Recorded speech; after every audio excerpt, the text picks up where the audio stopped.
Cappers, gamblers, punters, hustlers, low baggers. It's a little wild here. We just got back from vacation. A little sick in the house. I love you guys. Okay, go downstairs and I hope you guys feel better. Okay, Cardi, you want to say what up? You want to give five, quick five? Thanks, buddy. This is a lovely start. I love this. Little non-traditional here on betting with the bag, but we are in a business. I'm back from vacation in Florida. It was absolutely wonderful. Big thank you to the man, the myth, the legend, Jose Bouquet, for taking care of the show while I was gone. I'm refreshed and ready to attack. I've got one bet in NHL. Easy casher, first period under 1.5, Rangers, Carolina Hurricanes. And I just made 3 bets this morning on the Toronto Blue Jays. I felt like I waited long enough, getting plus 300 on the division. And these are just $200 bets. $200 bets on each to allow, if I want to, push harder again at some point. If the Blue Jays, they have a trip to Los Angeles and a trip out west. If that goes poorly, maybe I can jump in again. But the $200 futures on the Dallas Mavericks look very good. They could pay a little over $10K. The issue is I can't hedge it. I can't hedge a minus 220 series price on the Warriors. So I'm not going to hedge it. Maybe a hedging opportunity will come up. And we have the Preakness on Saturday, and I'm very thankful for the opportunity to cap with you guys. And I missed you guys. And I got to have dinner with Big Ragu.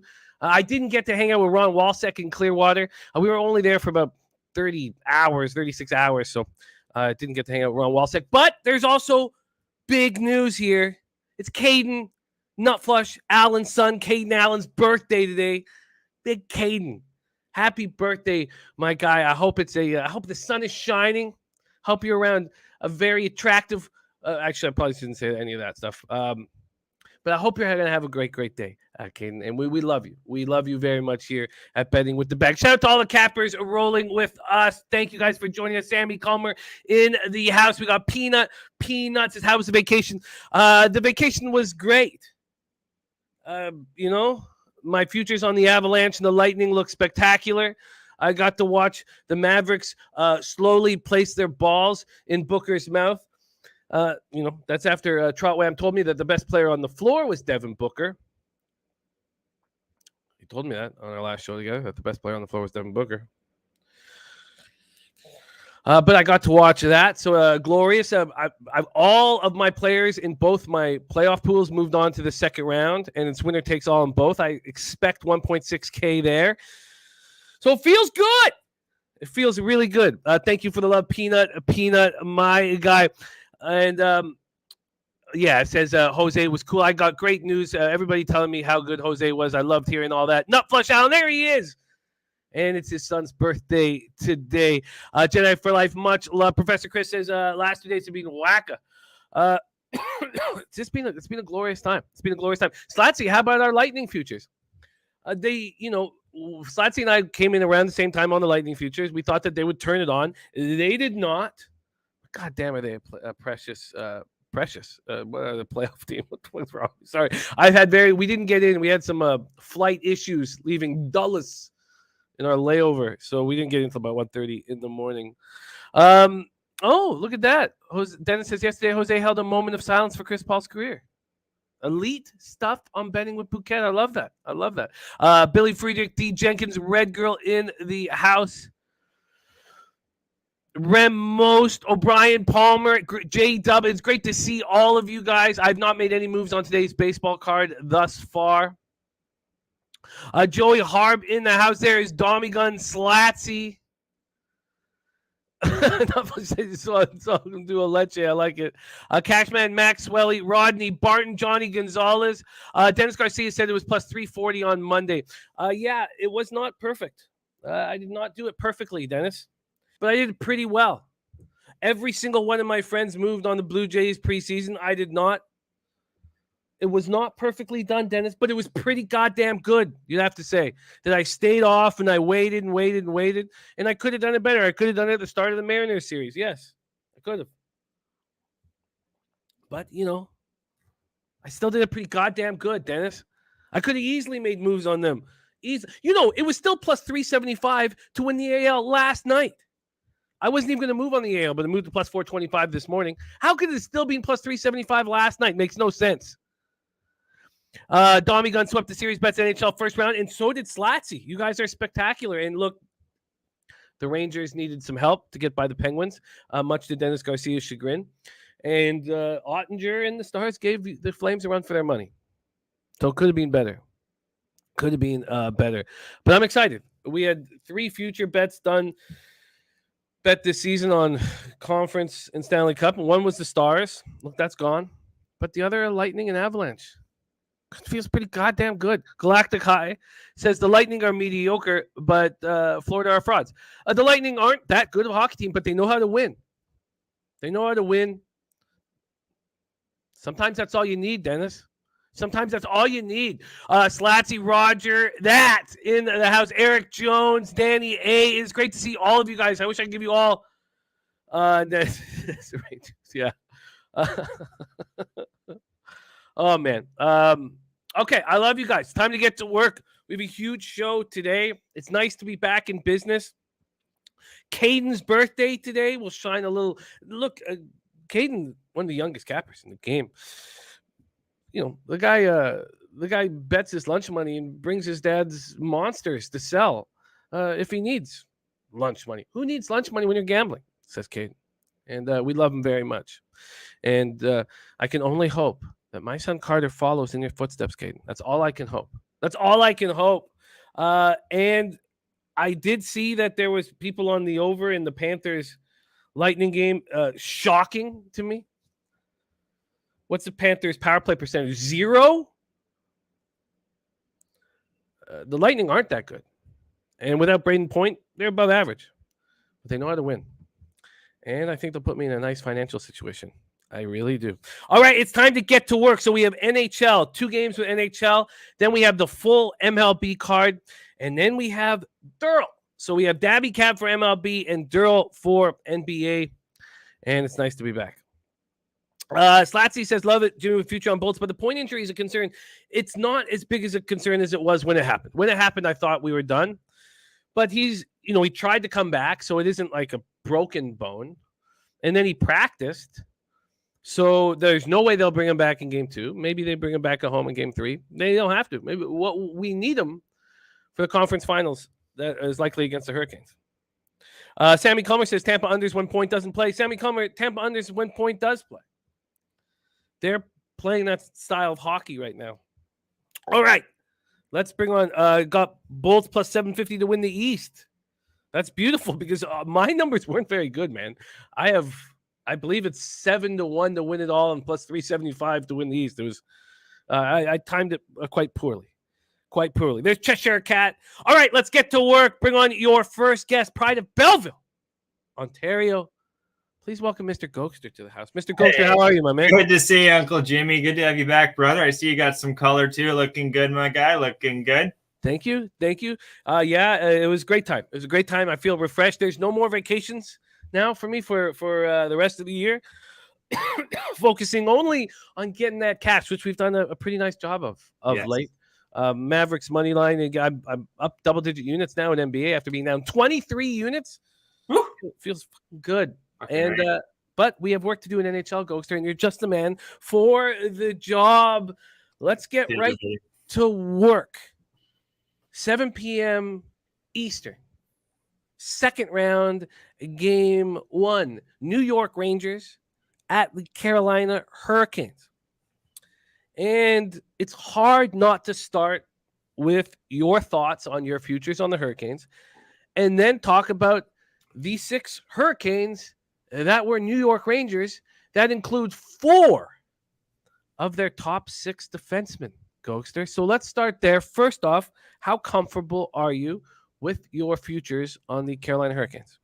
Well, very well said there, Jimmy, with the Rangers players. I was not actually aware. You had Skaichi, you got D'Angelo there as well. A couple other guys. Who else do we have here? These are the 4 defensemen. Let's start with D'Angelo. Yeah, he's the big one.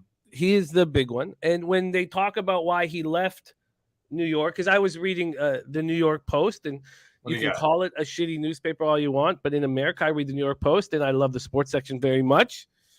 And there was a lot about Tony DeAngelo, and they talk about the Georgiev-ish, the fight with Georgiev. They don't talk about the tweets or any of that. They talk about that it was the fight with Georgiev that got him off the team. The 4 defensemen here, Tony DeAngelo, Brady Shea, who you mentioned, Brett Pesce, and Brendan Smith. And then the forwards, Jesper Bratt and Derek Stepan. Sorry, Jesper Bratt, yeah.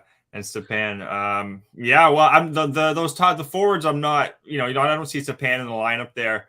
But looking at the defensive, all those players being on the Rangers, to be honest, what I would think here, Jim, you don't want DeAngelo taking stupid penalties. That's what I would say. You don't want to make this an individual, your own personal thing here. This is about the Rangers. It's a team game here, I don't think it's going to be.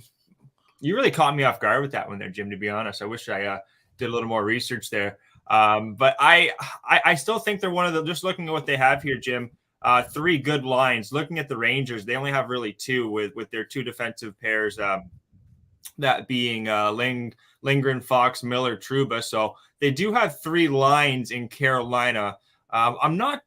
We'll see.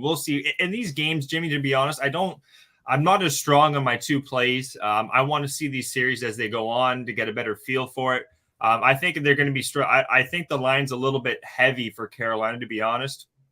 I don't see why the Rangers don't have a shot. The only thing everybody knows about is their 5-on-5, Jim. Their 5-on-5 is just brutal. Even in the playoffs here, 5-on-5 in the playoffs, the Rangers are, what do I have here? They're dead last, 36% expected goals compared to 48 for the Carolina Hurricanes. So defensively, Carolina's one of the best teams defensively, in my opinion, but the Rangers are no slouch either. Ranta, Jim, I would give the advantage to Shesterkin. Now, he hasn't looked as good in the playoffs, but I think this guy's a gamer. I really do. Now, there's some issues here. There's some issues with how he's looked in the playoffs. There's some issues with his stats against the Rangers even, Jim. He's 0-2 this year with a .883, or against Carolina, with a .883 save percentage, 3.63 goals against. So it's a real. The stats would tell you Carolina regulation. That's what all the stats would tell me here, Jim. Carolina regulation. Now, I'm not going to pull the trigger on that. Sorry, I'm just taking this and running with it, buddy. It's all good. I think I'm going to rock similar to what you said, I think, off the top with you like first period under. I'm going to take no goal first 9 minutes, 30 seconds, actually. That's at Bovada, guys. Did you tweet this out? Yes, I tweeted it about 20 minutes before the show. Okay. I expect this to be similar. I cashed the no goal first 9 minutes, 30 seconds in Florida, Tampa Bay last night. Easy, too, plus 165. That was a nice hit, despite not hitting Florida regulation. So I think first games, too, I like taking these in the first games, heavy, especially in this one here, Jim. I think it's going to be a heavy-hitting game. One issue, in my opinion, would be just Carolina coming out really strong out of the gate. The Rangers have allowed here on the road. What do I have here, Jim? 7 first-period goals on the road the Rangers have allowed against Pittsburgh. So there's a little issue there. With that being said, I trust the goalie in Igor Shesterkin. I've been talking about this guy for years.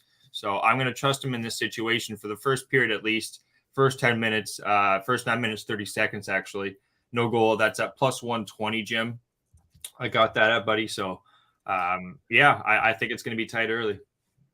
I think it will be tight early, too. Let's talk about some of your points here. Shesty, who is going to be the runaway winner for the Vezina.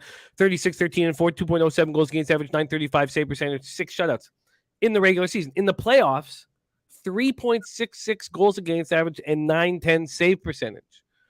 So he needs to step up. But clearly, the Penguins were the better team in that series.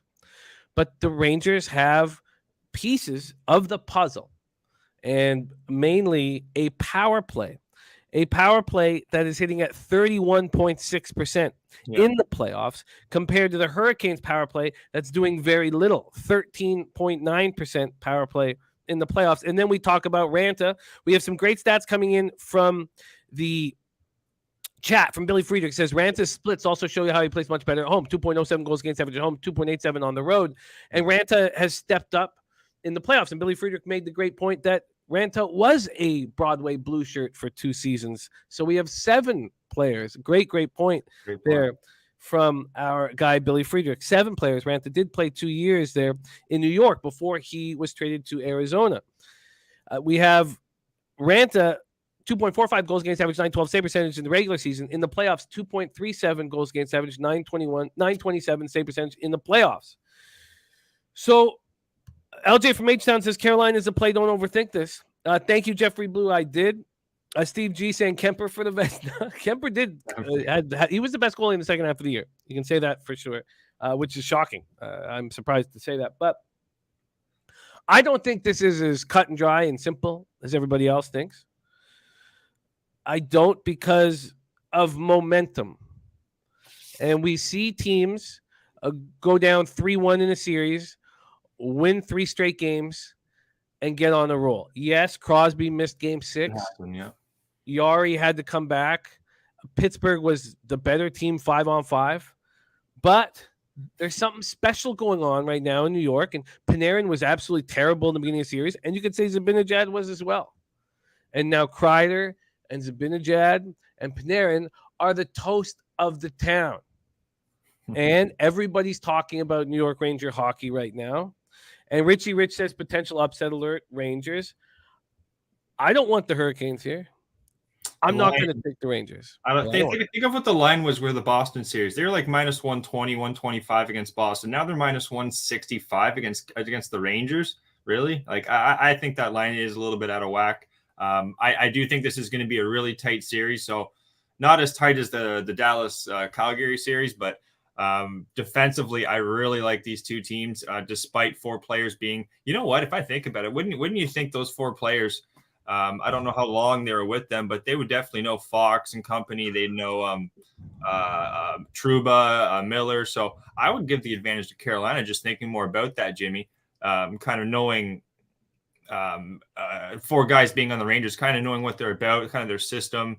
It is a different coach and whatnot, but I would give the advantage to Carolina here. Like you said, they're my Stanley Cup winner guys. So I think this is going to be an under series. I'm going to take first period, no goal, first 10 minutes, guys, 9 minutes, 30 seconds, actually, plus 120. As the series goes on, Jimmy, I'm going to have more action. I'll be a little more confident, but right now I got to see this one kind of play out and see how the coaches kind of go after each other here. So I am surprised that I'm getting plus 105 on the under 1.5.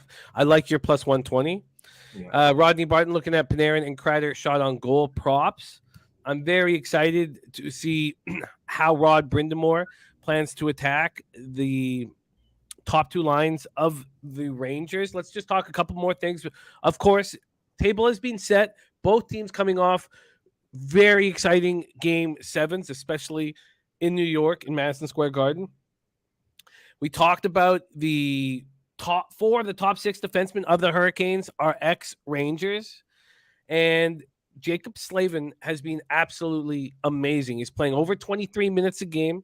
Him and Tony DeAngelo each had 8 points in that series against the Bruins, and they looked very, very good. Trocheck is a playoff-type performer. He can win face-offs. He plays tough. I can't believe the Panthers got rid of him, but they did fill their squad up nice. But they're always going to miss Trocheck, in my estimation. It was a mistake getting rid of him. Trocheck, Svechnikov, Seth Jarvis. You have a kid playing out of his mind right now. And Niederreiter, all 4 players scored 3 goals each. You have Kreider, 4 goals and 2 assists in 4 games against Carolina this season. And you have Panarin and Zibanejad very confident. Both coaches are exceptional. Vegas should not have got rid of Gerard Gallant. Gallant now showing what he can do. He showed what he can do with Vegas in the playoffs, and he showed what he can do with the Rangers here. And Brind'Amour is spectacular. Freddie Anderson not expected to be back here. And Carolina swept the Rangers in the 3-game series in the pandemic bubble. And the Rangers say that wasn't real playoff hockey. I don't consider that our first foray into the playoffs. So take it what it is. Billy Friedrich says Trocheck will be available next season. Well, I hope he's in a Vancouver Canucks uniform. You know what, Joe? I think these two teams are similar. They really are quite similar. That's why I think the line is a little. I think this is going to be very similar start. It's like Calgary and Dallas. I think they're very similar hockey teams. And one thing in the playoffs, so you're talking about Tampa Bay, I want to bring this up. Block shots. If you want to know about a team that knows how to block shots, it killed Toronto. It happened against there's some other series too, guys. Look for teams that know how to block shots, get in the way of teams, because normally in the regular season these shots are getting through, but a lot of the times these teams are blocking shots, and it's really causing. That's why you'd see, a game might have 30 shots to 20, but those shots could be getting blocked. 2-on-1s coming back. It's really smart hockey is what is going to win in the playoffs. Blocking shots, anticipation of plays. And these two teams, I think, are really similar, guys. I do give the edge to Carolina. The Rangers do have to show a little more 5-on-5, Jimmy. What they're doing right now, they're not going to win series with a dead last expected goals, and it's pretty far below there. It's 36% expected goals. So despite they did have 18 goals against Pittsburgh, but that was Louis Domingue. Now you got Igor Shesterkin. So I think it's going to be a good series. Yeah, Ranta is going to be a much tougher to get through than Domingue, and then Yari coming in out of nowhere. Billy Friedrich says Carolina doesn't block a ton of shots in the playoffs. Boston was blocking a lot more in the first round, probably why the series went 7. And exactly. One thing I don't agree that these two teams are similar. I don't. I think they're very different personally. And I love when two cappers see things from two different sides. Really quickly, what is that like? Well, how do you see them differently? Like, I think Carolina is a very dangerous 5-on-5 team. That's where they excel. That's where they're best. I think that the Hurricanes have more size, especially up front with their forward group. That was why Ryan Reeves was a necessary addition, because of how soft some of the forwards are.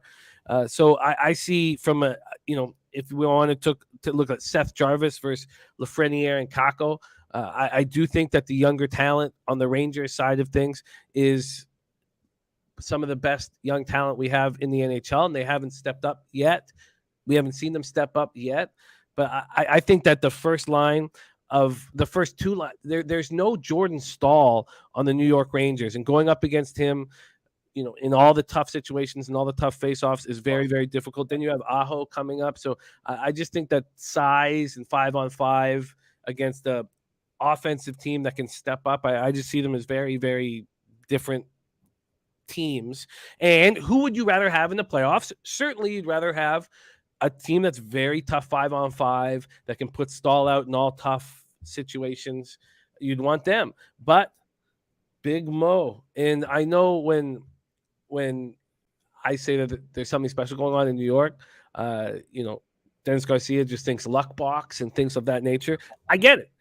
I get it. Well said, Jimmy. That kind of makes me feel even better about my Carolina futures right there. I like you. You're spot on there. Strome, Zibanejad, Hedl, and Rooney are their centermen. So I agree. Dennis is right. The Rangers are going to be begging for power plays all series because they can't hang 5-on-5. Yeah. They're gonna have troubles. And you need Chesty to be the Vezina Trophy winner, and if he's not, they're going to lose the series. Look, there's a reason why the Hurricanes are favored. There's a reason, why the Hurricanes took care of business against the Rangers in those 2 big games to end the season. The Hurricanes are more likely to win this series than the Rangers, but I would like to watch them do it. And I'm certainly not going to be on the Rangers here. And if the Rangers take this to 7 games or win the series, I'll win both my playoff pools. And if Shesterkin struggles, they're in deep trouble here in New York. They are, but I think look, the Penguins are the Penguins were a really tough hockey team, better than I expected them to be, because I had a bias of their recent playoff struggles, but Crosby was spectacular. We got to move on. That's the Rangers, Hurricanes. We have Mr. Gogster on the first 9.5 minutes of no goal hockey plus 120. I'm on the first period under 1.5 at plus 105, both plus lines for Mr. Gogster and I. Let's move to 9:30 p.m. Eastern West, second round, game 1. Edmonton Oilers 49-27-6, 21-15-5 at the Calgary Flames 50-21-11, 25-9-7. The Battle of Alberta in the Stanley Cup playoffs for the first time since 1991. Let's bring up, there hasn't been a ton of market moves in either of these games right now. We have a 6 as the total, juice to the over, And we have the Flames sitting at minus 160 at Bet365. The Hurricanes are minus 175 over there. We have Ron Crawford with the NHL spreadsheet play of the day on Calgary. And let me just pop that in here. Thank you for sharing that, Ron. We have Mike Smith, who looked very, very good against Dallas. And he's a goaltender, old goaltender who loves these opportunities. Knows he doesn't have Ontario, baby. Let's go. 4-3-0, 2.29 goals against average, 938 save percentage, 2 shutouts in 7 games. That's the same amount of shutouts he had in 27 regular season games where he had 2.81 goals against average, 915 save percentage. Jacob Markstrom looked awesome. Sorry, did I say against Dallas? I meant to say against the Kings. Excuse me. And then Jacob Markstrom looked awesome against Dallas. I don't know if I said Dallas. I didn't get much sleep last night. 4-3-0, 1.53 goals against average, 943 save percentage. Yep. And this is new territory for Markstrom.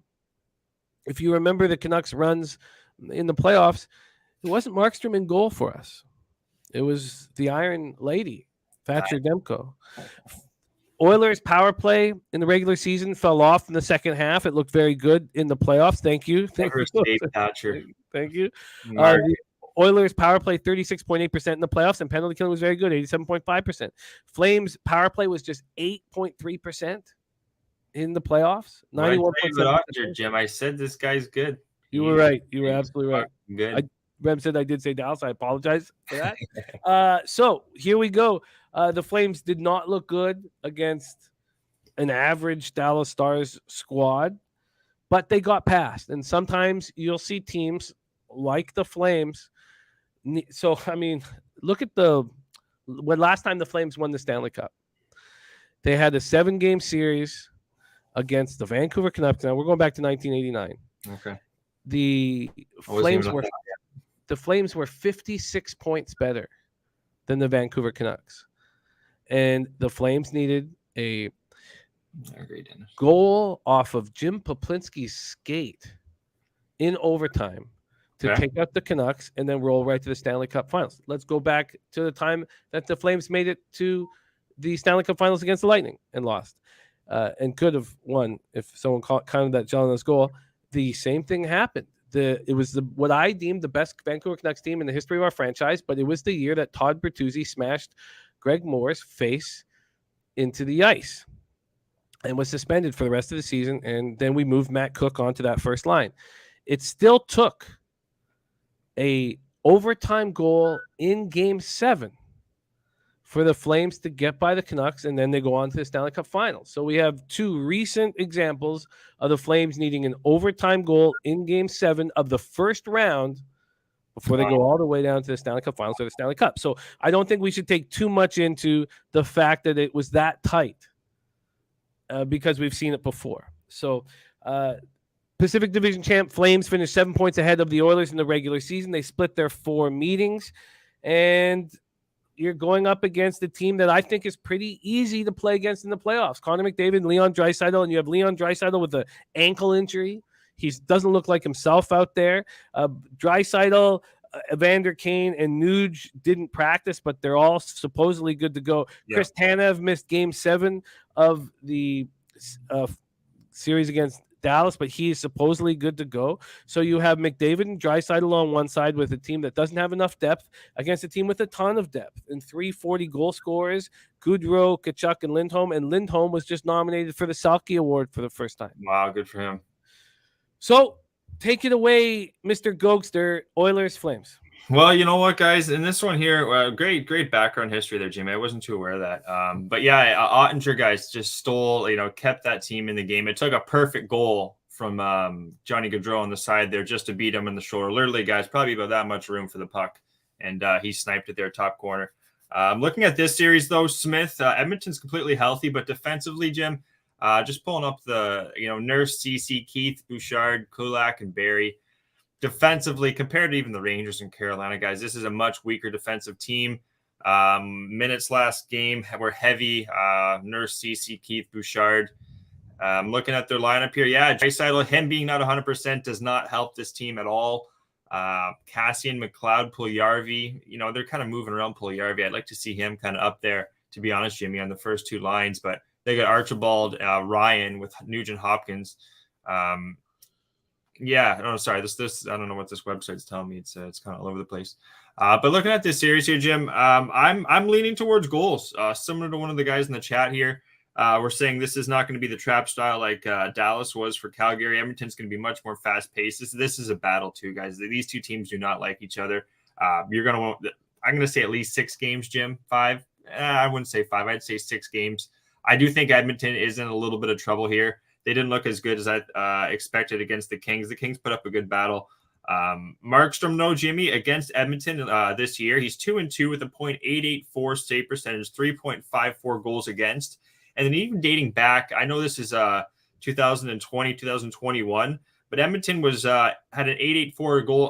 He had an 884 save percentage against Edmonton back in 2021 with a 3.34 goals against. So this Edmonton team has definitely beat Markstrom in the past 2 years, and I don't see it really changing, to be honest. I think there's going to be goals. I think it's just going to be a higher goal scoring series, as in like team could be down 4-2 kind of thing, Jim, 5-4 win, Calgary or Edmonton. I really do think it could go. You can get good live value betting, I think, in this series. These two goalies, I don't really trust Markstrom in the playoffs. He did look good though. I think that is a confidence booster last series. Mike Smith, journeyman. But I would have to be leaning towards goals, guys. And I also played what I played here, Jimmy, was first period. I don't want to say I went out on a limb here, but first period, both teams to score plus 155. I'm just expecting it to be, despite being game 7s for both of these teams, I'm going to expect it to be the Battle of Calgary, or Battle of Alberta, Battle of Calgary. If anyone at Edmonton heard me say that, I'd be shot. Battle of Alberta here, and I do expect there to be goals, fireworks, maybe a little. Like I said about the Carolina Ranger game, Jimmy, I want to see more of these series play on, guys. I really do. Not Flesh Allen saying their Flames are going to be scoring. I do see that. I do see these two series being night and day, Jim. I think the first one's going to be tight.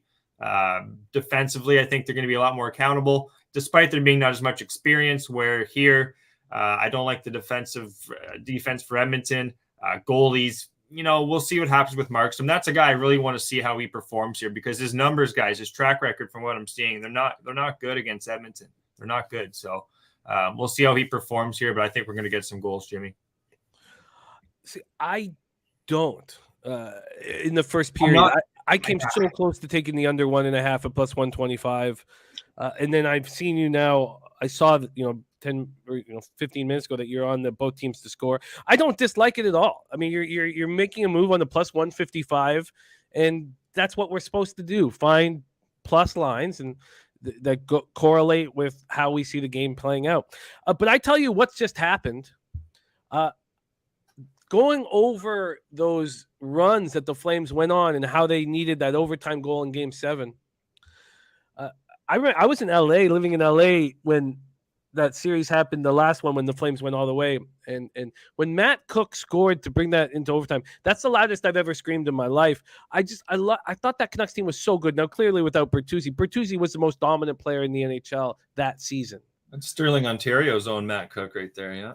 And a lot of people despise Matt Cook, and Canucks Vancouverites aren't one of them. I have talked myself into the Calgary Flames, and I think I've talked myself into the Calgary Flames in this series.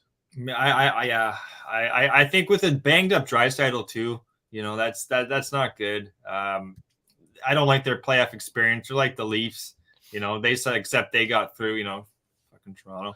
That was a goal. But, how do they call that pick play, by the way, Jimmy, on that Tavares goal? I think that was borderline. You don't call that 5 years ago. I can tell you that much.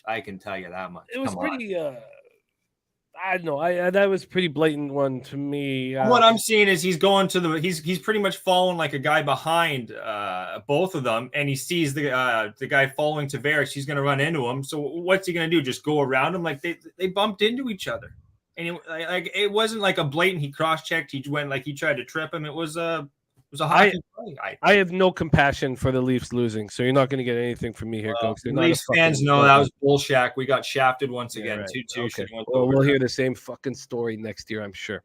Flames -1.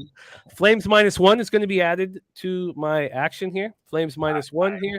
And I do have interest in that first period under 1.5. I think there could be goals in this game, but I just think that, maybe the better play for me would be to take the Oilers' first period team total under 1. I had that in my notes there. I had team total Calgary. Edmonton. I leaned to the team total under for Edmonton at a plus number, but not something I feel it's really Markstrom. I got to see more out of Markstrom, Jimmy. Right now, Edmonton team total under 2.5 plus 113 at Pinnacle. I don't mind that. The first period, Jimmy, I got plus 129 for Edmonton under first period. And did you move on that? Sorry. I know I did. I was just throwing that out there for you. Like, you got plus 129 there, first period, Edmonton under. I don't mind that. But like I said, I got both teams to score in the first period. So I'm getting the same number for the Oilers under 0.5 at plus 125 as I am for getting the under 1.5. Okay, I'm not sure. I'm not sure if I'm going to move on the first period under, especially with you on both teams score. But I will be adding the Flames -1. I like Slatsy's look on the Flames -1.5. I think that, the more the series goes on, the more Calgary gets better, and I think they're good. I do like Calgary here. Both power plays though, Jimmy, 31%, 36%, 8% for Calgary. But then looking at what they did in the regular season, they're both 2-2, 4.25, 4-point goals against. So teams, they were scoring like crazy. It is the regular season, and the penalty kills were just awful, and the power plays were great. So. Richie Rich, last night, 2 unders. I'm not playing totals tonight. There has been zigzags throughout the playoffs. And then Remy says loudest he's ever screamed was the Todd Marchant goal versus Dallas and overtime winner. The Matt Cook goal was the loudest I've ever screamed before in my life. I love it. I love it. If you make any additions, do tag us. We have Mr. Gogster on New York Rangers, Carolina, no goal, first 9 minutes and 30 seconds at plus 120. And Edmonton, Calgary, first period, both teams to score plus 150. I am on the under 1.5 in the first period in Carolina, New York Rangers. I'm very confident in that spot. I like that. I'm very confident in Shesty moving into a new series and playing much better, and also having the pressure off of him. Look, Pittsburgh deserved a better fate, and Pittsburgh could have gone on a legitimate run. If they had a healthy number 1 goalie in Yari, definitely. Like how we looked early regular season, yeah, they could have. Domingue did the best he could for being a third stringer. Even DeSmith, I bet you that they take it. But look, the Rangers took advantage of opportunities, and here they are. I do not expect them to get through Carolina Hurricanes, but I think that they'll probably be a little better earlier in the series, coming off the high of beating Pittsburgh and being the toast of the town, than they will be later in the series. And I'm not going to take the Hurricanes at this price when they can't score on the power play, which means you would expect if the Hurricanes win, it would be a low-scoring game and the under would be in play. And I think the under is in play. But I think the under is definitely in play. And I don't mind the Rangers team total under 2.5 minus 114. That's what it's at Pinnacle right now. I think Carolina, 5-on-5 worst team in the league right now in the playoffs, the Rangers. Carolina at home, despite being 4 players on that deep defense that have been on the Rangers, I think that's advantage to those 4 defensemen, to be honest, knowing the system, knowing the players a little bit more. So, we're really correlated in that game. I think the under is in play, and I think I may move on the full game under. I really think it's in play. I don't need to necessarily double up there. It's been a back and forth playoff for me. And then my last casher was back here. Sorry, let me just grab it quickly. Was the Rangers -1. That was in game 5. That was in game 5 at home. I didn't move on them game 6, game 7, because I know I'll pick up 1.6 if they it's not facts. I'm gonna pick up 1.6, but I do expect to win both pools that I'm in now, and winner takes all if they get to the second round. So I kind of let it go. But right now in the playoffs, I'm 9-9, up 0.53 units, ROI plus 2.94%, average line plus 104. Mr. Gogster, spectacular work. We will see you tomorrow. Yes. That cash, my friend. Fucking go. Let's go. Get that cash, guys. See you tomorrow. Let you. There he is. Follow him on Twitter, and I will be retweeting his action. Cheshire Cat says, I'm really happy we get a Battle of Alberta. It's going to be good hockey. It's going to be good hockey. I was, all my life going to hockey games when I was young. Calgary and Edmonton would come into Vancouver and destroy us. So just beat the shit out of us. And so I have a very healthy hate for both of those hockey teams, but they're 2 good hockey teams. Isaiah Scurry, we should have seen you in Orlando, man. Isaiah Scurry in the house. Says, all right, now let's do MLB. You're damn right we're doing MLB. And we have just the man for the job. Please welcome to the show, Daby Cab in the house. Cab, how are you, my man? Man, I'm good, man. Good. Like everyone said, Jose did great, but obviously I'm glad you're back. You know, you're an OG. You're the OG for me. I know he's a little weird and he calls you his dad, and I heard Gogster call you his uncle. If you don't mind, you're just going to be my OG. I'm not referring to you as a family father figure or something. Thank you. That's good of you. That's very, very good of you. It's great to see you, my man. Let's get right to work. We have 15 games waiting for us. We have 2 games that pop off in an hour and 25 minutes. Isaiah Square, I didn't get a chance to see Orlando, though. I want to get a chance to go downtown and check it out. I didn't get a chance to, unfortunately. It was just like sort of a family trip, taking care of the family. But I would like to see the city. And we're going to go back. Central Florida was dope. First time being there. Okay, let's get to work. Daby Cab, we are going to start with these 2 afternoon games. As you guys know how we do it here, we're just going to go in order chronologically as the games bounce off on today's card. And we will do it the way we have been doing it, where we go over the... Oh, and by the way, the last day I was here was Tuesday the 10th. Was a bad day for me. And I'd been moving nicely in MLB. I'd been kind of just keeping my head above water, but it was a bad day for me. And it was rough. It was a rough way to go into the trip. Man, I tell you what, I ended college basketball just absolutely on fire, and it kind of trickled right into the first month of MLB. But the last week and a half or so, it's been rough. But, you know, I'm learning, like I've told you and everyone else, I haven't capped MLB for a long time. I mean, I know the sport inside and out, but capping, it's new to me. And I am learning from some of the struggles. And I think that today I'm really excited to get after this card to look at some new things. Shout out to Nutflush. I really like the idea of looking at team totals and fading pitchers, because, you know, sometimes finding pitchers to back that's more of a crapshoot. Like, you might get somebody like I had Verlander the other day, and he didn't give up a run, but the Astros didn't score a run for me either, right? And it's almost easier, just kind of like with college football. I really like fading teams, right? Like if I know somebody's defensive line just sucks and the other team's going to get a huge push or something like that. In baseball, I'm finding that to be the same, whereas it's almost easier to fade a pitcher than it is to back a pitcher that you like.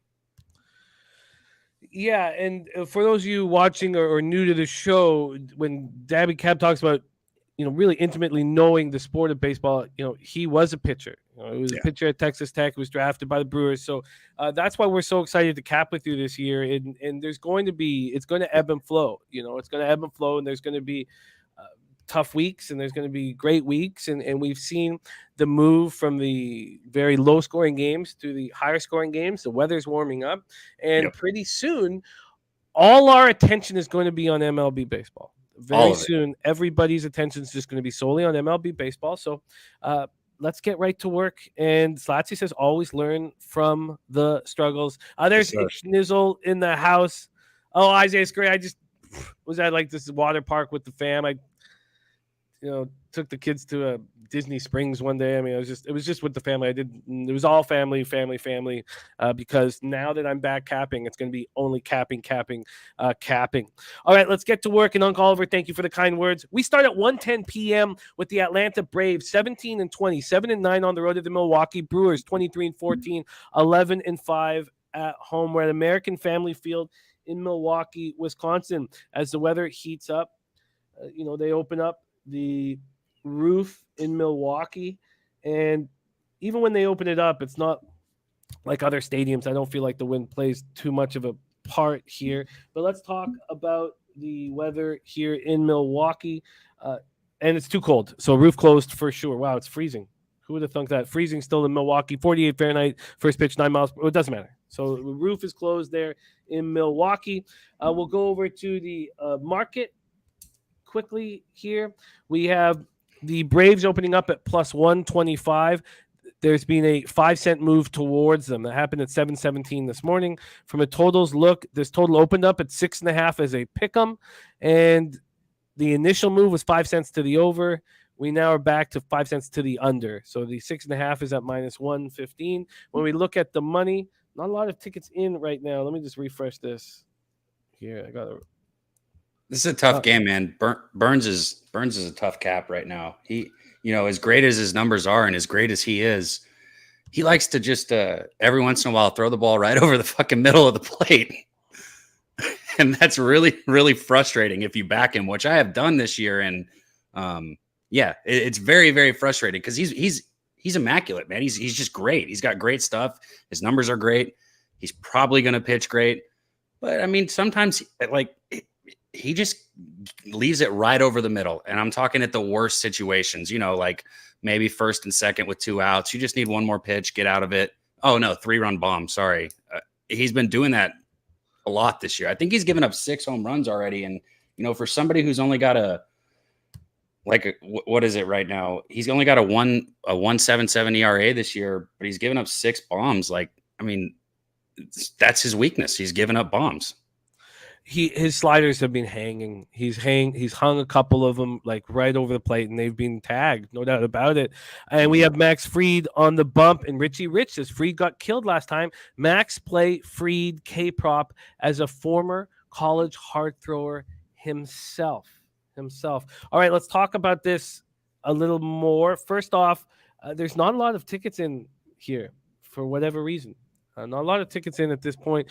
We have 61% of the tickets, 74% of the cash on Milwaukee, and then 53% of tickets, 64% of cash on the under. So that is where we stand. No, we're not. I'm not talking about singles, Sharpie. He's pitching great, man. That's what I'm saying. He's been electric, but he's just given up bombs. He's given up 6 home runs this year, which it's not a ton, but if you've been watching, which I have been watching him, when he's doing it, it's just right over the middle of the plate. It's very frustrating to see. It's great to see Sharpie in the chat. So let's talk about Fried here. 4-2, 3.14 ERA, 0.98 WHIP, 43 innings, 41 Ks, 4 walks, 4 homers. This first 5 total is at a measly 3. Last start for Max Fried, 6 innings, 9 hits, 4 runs, 1 homer, 6 Ks, 2 walks, and 11-6 loss at home versus the Padres. Going up against Corbin Burns, 1.77 ERA, 0.79 WHIP. A K to walk ratio, 57 Ks to 8 walks. I think that what's happened is there is just a vividness bias right now that we both have of Burns when we bet on him. Probably. Because these numbers are, other than even 6 homers in 45 2/3 isn't bad, but that's what I was saying. His numbers are great, man. His numbers are great. It's just what I saw. It's not a numbers thing. It's just what I saw. I didn't like it the way he left those pitches right over the middle, and he's done it a couple times and gotten away with it too. Julian Cesario on the White Sox first 5 -1/2 and the Rays first 5 -1/2. We'll be discussing those games here in a second. Rays are up next. Braves versus righties, 223, 682 OPS. Brewers versus lefties, just 213, 659 OPS. The Braves bullpen has been better than the Brewers bullpen. 3.35 ERA, 1.15 WHIP, have converted 11 of 16 save opportunities. Brewers bullpen, 3.84 ERA, 1.26 WHIP, have converted 17 of 22 save opportunities. The Braves bullpen got off to a really bad start, and they have been lights out of late. Braves, Brewers, Daby Cab, are you making a move? No, for all the talking we've done on it, I'm not making a move on this one. Like you said, Max's last start with 9 hits and the 4 runs. The start before that, 7 innings, 4 hits, 1 run, 4 hits, 1 run, and then before that, 6 innings, 4 hits, 2 runs. He's been all right. He got touched up a little on his last start. If I was gonna look somewhere here, it would probably be the Brewers team total over. I actually haven't pulled the numbers on that. I'm gonna see what it is. While you are looking it up, we're going to sorry. I went to the wrong thing. We're going to go over the batter versus pitcher before we move on to the next game. Again, this game pops off in 1 hour and 10 minutes. We have confirmed lineups for the Braves: Acuna, Olsen, Riley, Ozuna, Albies, Darno, Swanson, Duvall, Demerit in left field. Then for the Brewers, Wong, Urias, Yelich, Renfroe, Taylor, Tellez, Brosseau, Hira, and Caratini. God, you have to think that this lineup is Braves lineup is so much tougher than this Brewers lineup. Let's just take a quick look at batter versus pitcher, and then we will It's move 3.5 at plus 115, by the way. The team total For the Braves, or for the Brewers, sorry. Yeah, for the Brewers. against Fried, you have Hira 3 for 4. I mean, they have no power. 1 home run from Renfroe, but he's 1 for 8 against him with that solo shot. Lorenzo Cain 0 for 7. Brissot 1 for 2, and Brissot is going to be in against any lefty. Wong 1 for 2. Yelich 214 average and 14 at bats. Against Burns, there's some okay numbers. Acuna is 3 for 5 with a homer and 2 RBIs. Albies is 4 for 7 with an RBI. There you go. Ozuna's batting 333. Dansby Swanson's batting look at Dansby Swanson. 4 for 7 with 2 homers and 5 RBIs against Burns. Wow. So, and you look at that too, the Braves team total, it's only at 2.5. I mean, the juice that I'm seeing is minus 132, so that's not good. But 2.5, that's a very low team total for a game. That's as low as it gets. Wow. Yeah, without a doubt. Wow, I'm a little surprised that 3 runs. All you need is 3 I know runs. I'm intrigued by that too. The game I think is a pass, but I'm going to be honest. Usually I come into this and I've got a bunch of plays made. Today I've made 2, and I think I'm probably going to add 1 more. I have several leans, but I'm going to wait till we go into it and see what I like the most. Oh, wow. Let me just take a look at the team totals that I'm being offered here. Yeah, 2.5 for the Braves and the 3.5 for the Brewers at plus money. I think I should probably just stay away here, but God, I think it's not too hard to get the 3 runs. Red Girl, like in the Braves first 5. Do that in 1 swing, man. Oh. In 1 inning, 1 swing, 1 crooked number. I mean, that 3 runs is not very much. No. And Millsy just moved on that team total over for the Braves. Just moved on minus 130. Sharpie says Corbin Burns allowed 6 runs last 42 innings. He's electric, man. He's electric. Very good. Very good. He says if someone gets to him, it's the Braves, but we bet in the ifs. It's well put. Okay, there you have Braves Brewers. This game pops off in 1 hour and 12 minutes. And no move for me at this point. Jeffrey Moore says 2.5 for the defending World Series champions, and it's still a pass. Franco White is on the Braves' first 5 money line at plus 120 for half a unit. I get it. I mean, the Brewers just don't hit lefties. And that team total, man, that's so low. That's so low. That's so low, man. I mean, I don't know. I would think maybe put it at like a 3 or something. Try and make them score 4 runs and give you a push. If not, But what do I know? I'm not a bookmaker. It's an interesting way. I mean, if you turn that, for me, if I turn the Braves team total into a 3, it would only be a little bit over plus money. I'd probably prefer that 2.5, get the win with the 3.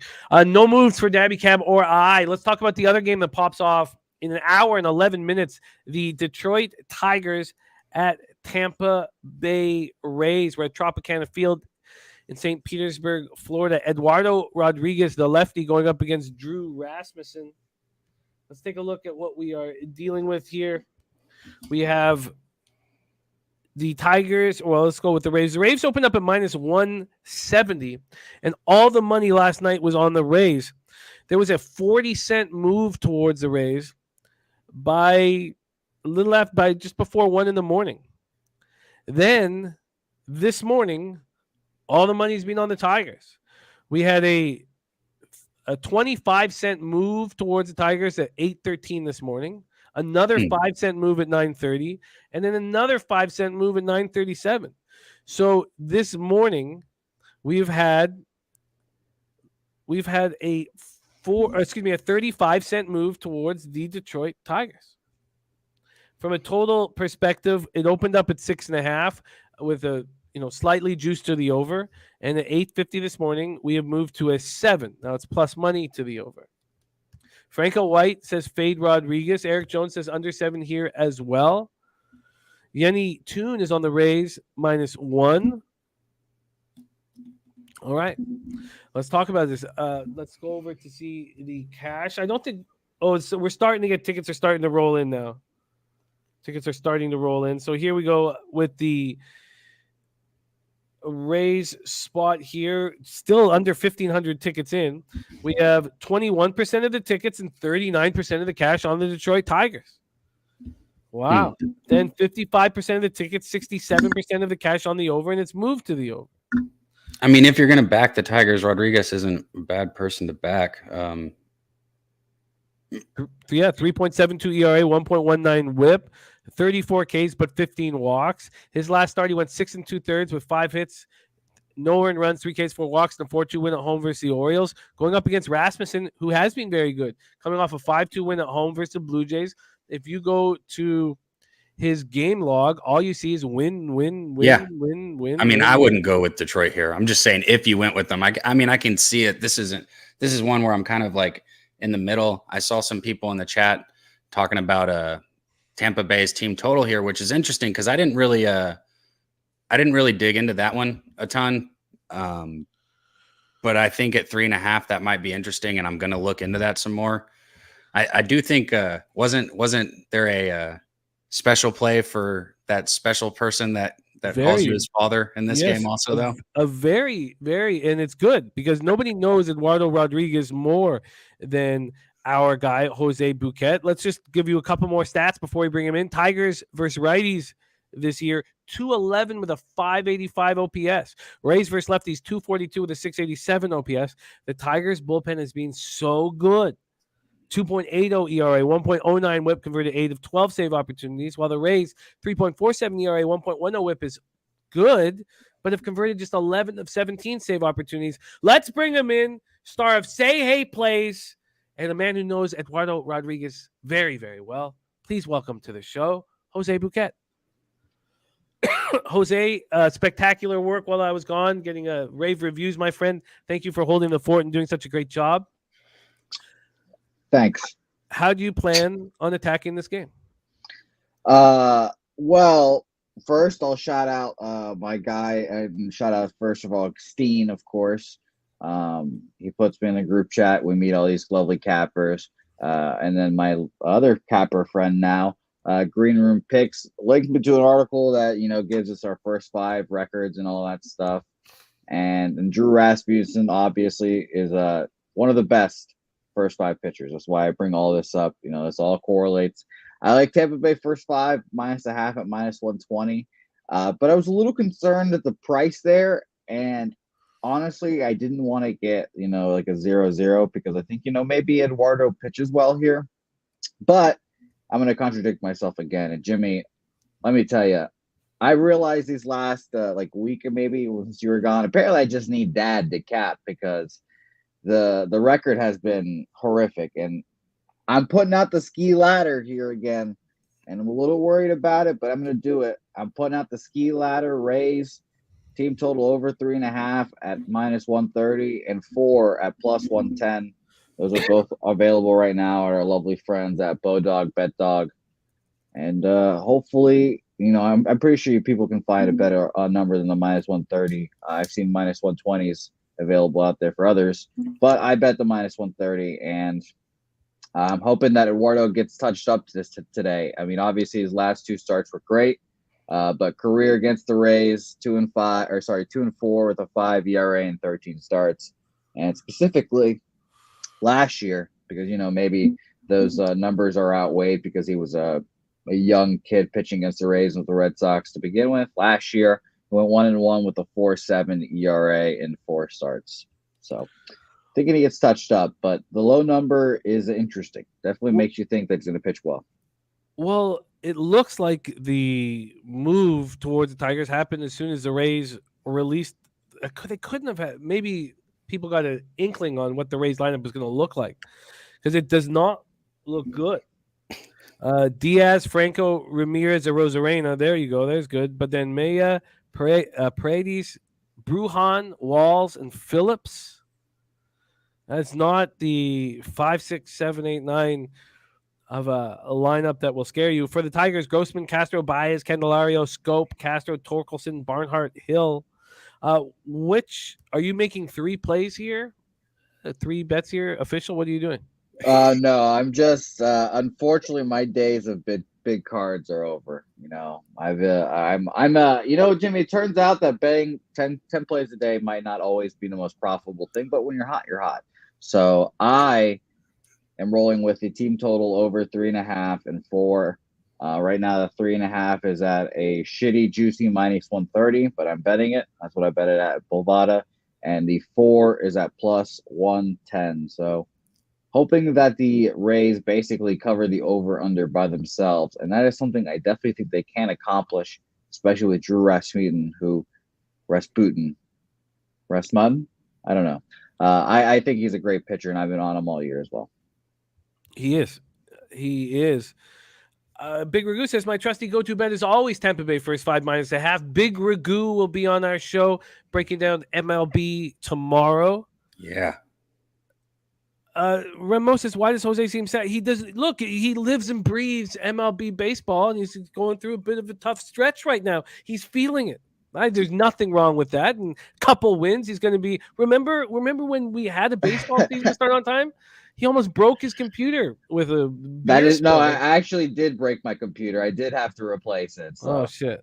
So Jimmy, you want to hear what I wasn't trying to be too rude, right? But Jose and I went to the Rangers Red Sox game. Oh yeah. How was that? Well, I enjoyed it. I had a great time. I don't know how good of a time Jose had. I actually didn't bet the Red Sox with Jose. I kind of thought about it, but I didn't do it. So I didn't even have a bet in the game. So I wasn't really that worried. And Jose, he bet his Red Sox. He was feeling good about them. And when the Rangers hit back-to-back bombs, Jose, I don't know if you know it, but I got my phone out and I took a little video. Oh, yeah, I saw it. I couldn't help it because Jose hadn't been on his phone the whole time. And he just gets on his phone and just drops. And then this Bubba, 2 seats behind us, is like, oh, man, that's funny right there. That's fucked up, man. That you're just... I did not know that. Send a video. We'll play it here. I mean, yeah, my face of my depression is always lovely. Well, I got you. That's what I'm good at. I'm good at pouting. My record has turned from sterling to shit. Now you have a plus record in MLB. So let's talk. So let's not be down yourself. If you had the opportunity to be at this point in the season and be up 8.5 units, would you take it? Yes, but however, Jimmy, if I told you I was up 20, almost 30 units 2 weeks ago, I would be crestfallen. But it doesn't matter, Jim. You're missing the point. It doesn't matter because Cab's a big self-talk, positive vibes guy, and Cab's trying to infect me with it, and maybe it'll slowly work. But it turns out maybe producing 3 shows, hosting 1. Doing graphics for other people, maybe that all starts to take a toll on you. I'm starting to learn. I'm starting to be like a dull pencil, but I'm trying to catch my second wind here, and I'm excited because I'm having an interesting guest, show today. So Who is your guest? I unfortunately can't say names. Okay. I will say is that interesting? It is. He, she, they. It's. Is very interesting. Oh, it's a they? He, she, they, it perhaps would be very interesting. I think Jose's bringing us all down now. But please get yourself back in the winner's column. Jose, we will be cheering for you and they and whatever's happening on your show. Thank you. Today at 5:30 p.m. we will be cheering for you. Say hey back in business at 5:30 p.m. here. Cheshire Cat Debbie Downer. Maybe that's the name of his guest. I don't know. Okay, let's actually move on. By the way, Jim, I forgot to tell you. Here's Cab. I stormed back in here. I actually I have a lot of nicknames now. I don't know if you watched yesterday, but I have a lot of AKAs, and I think you will enjoy them. Okay, well let's can we have a list? Do you have a written down? Yes, I do actually. Yes. Hit me. Well, of course you know about One Hole. Of course, One Hole Bouquet. Yes. Pete has now dubbed me the Mumble Capper. I am the Mumble Capper. Starting a new genre, sure. Yes, yeah. Mumble capper? It does. Yes, it's a lovely bit. Sure. Also, I've been given the title of Jose. I don't know what I'm talking about. Bouquet. That's another good one there. Okay. And Jose, if the shoe fits, Bouquet. So there's some good nicknames. The nicknames are piling up, and those are all given to me by the chat. So if you make fun of those nicknames, you're making fun of the people in our lovely chat, Jim. Just remember that. But the mumble capper is a new genre that I am starting. I wouldn't make fun of the nicknames. I'd make fun of the man that warranted those nicknames. You should make fun of that man. But I believe in you, Jose. I don't know. believe in you. And good luck with the mumble capper. Yeah, we gotta get that out. We gotta get a beat, nice beat there. We gotta put that video out. That video should come out. Okay, let's get back to work here. But we have Jose Say Hey plays on the Rays. Team total over 3.5. Team total over 4. Cab, are you gonna move on Tigers Rays? I'm not. No. Again, and I might add, and if I add, I'll make sure and tweet it out, tag you in it, and everything. I'm gonna add something, but I don't think this is it. I'm surprised a little bit that the total has gone from 6.5 to 7 when we look at this Rays lineup. When did that total move to 7? At 8:50 a.m.? This lineup comes out, and who would think offense here? I mean, whoever's with that money coming in on the Tigers, that's probably really honestly what pushed it up, since the Tigers are the underdog here. And I mean, yesterday the Tigers team total was at 2.5, and they didn't even get it. I mean, I don't see. It's a moving day. You have a weak lineup from the Rays. You have, you know what? I'm not going to go up against this market move unless I don't have enough action on today's card. Then I will, because look at this: 53% ticket, 73% cash on the over. Okay, I'll stay off of it. But all right, Charlie Richards says, if I was a betting man, and I'm sure you are, Charlie, as you're here, says I would say Jose has a girl on today. Yeah. I'm thinking. He looks. Well, who knows? All right, let's move on to the next spot on the board. 3:10 p.m. Eastern. The San Francisco Giants at Colorado Rockies. We're at Coors Field in Denver, Colorado. Let's take a look and see what we're dealing with weather-wise in Coors. 81 Fahrenheit at first pitch. 7.4 miles per hour in. Gets up to 9 miles per hour. And then we will move over to the line history in this spot. Webb versus Freeland. The Giants opened up at minus 160. The first move 18 minutes in was towards the Rockies, but that has changed, and it's changed in the last hour and a half. At 10:19 a.m., the Giants go to minus 160, and at 10:57 a.m., they go to minus 165. From a total standpoint, it opened up at 10.5, and it started taking money in 5-cent increments until it got to minus 120, until it got to 11 at 8:31 this morning. It's 11 now at a pick'em. LJ from H-Town says both these teams are averaging 6+ runs in their last 5 games. Giants are 24-10-2 to the first 5 over. Love that stat, LJ. Mm-hmm. All right. He's got some great stats, man. He sends them to me in the morning sometimes. I appreciate that, LJ. I want him on the show. We all want more LJ from H-Town on the show, and we need to make that happen. Okay, so let's take a look here at the Giants, Rockies, and LJ caps all sports too, which is a rare unicorn. LJ from H-Town. Giants, Rockies here. We have just 1,349 tickets in. 22% of the tickets, 37% of the cash on the Rockies, and then 59% of tickets, 57% of cash on the under. There's my guy, officer of 50, Ayash Yala, Robert Cherry in the house.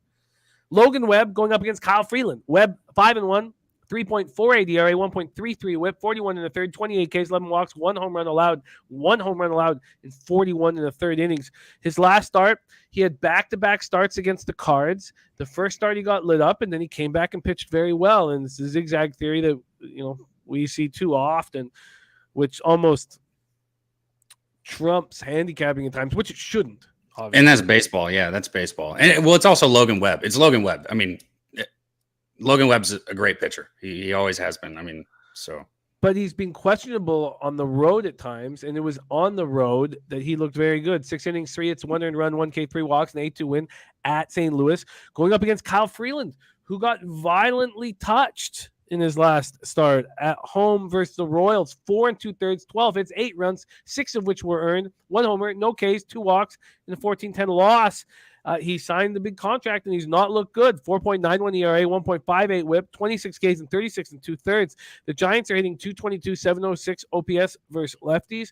Rockies versus righties, 246, 712 OPS. Giants bullpen 3.65 ERA, 1.27 whip, have converted 10 of 14 save opportunities. Rockies bullpen 5.43 ERA, 1.56 whip, have converted 13 of 17 save opportunities. They have the worst bullpen in the league statistically, but they are closing the door when they have the lead in a save situation, which is important to note because you can take advantage of the poor statistics when you know that they actually do convert saves. Right.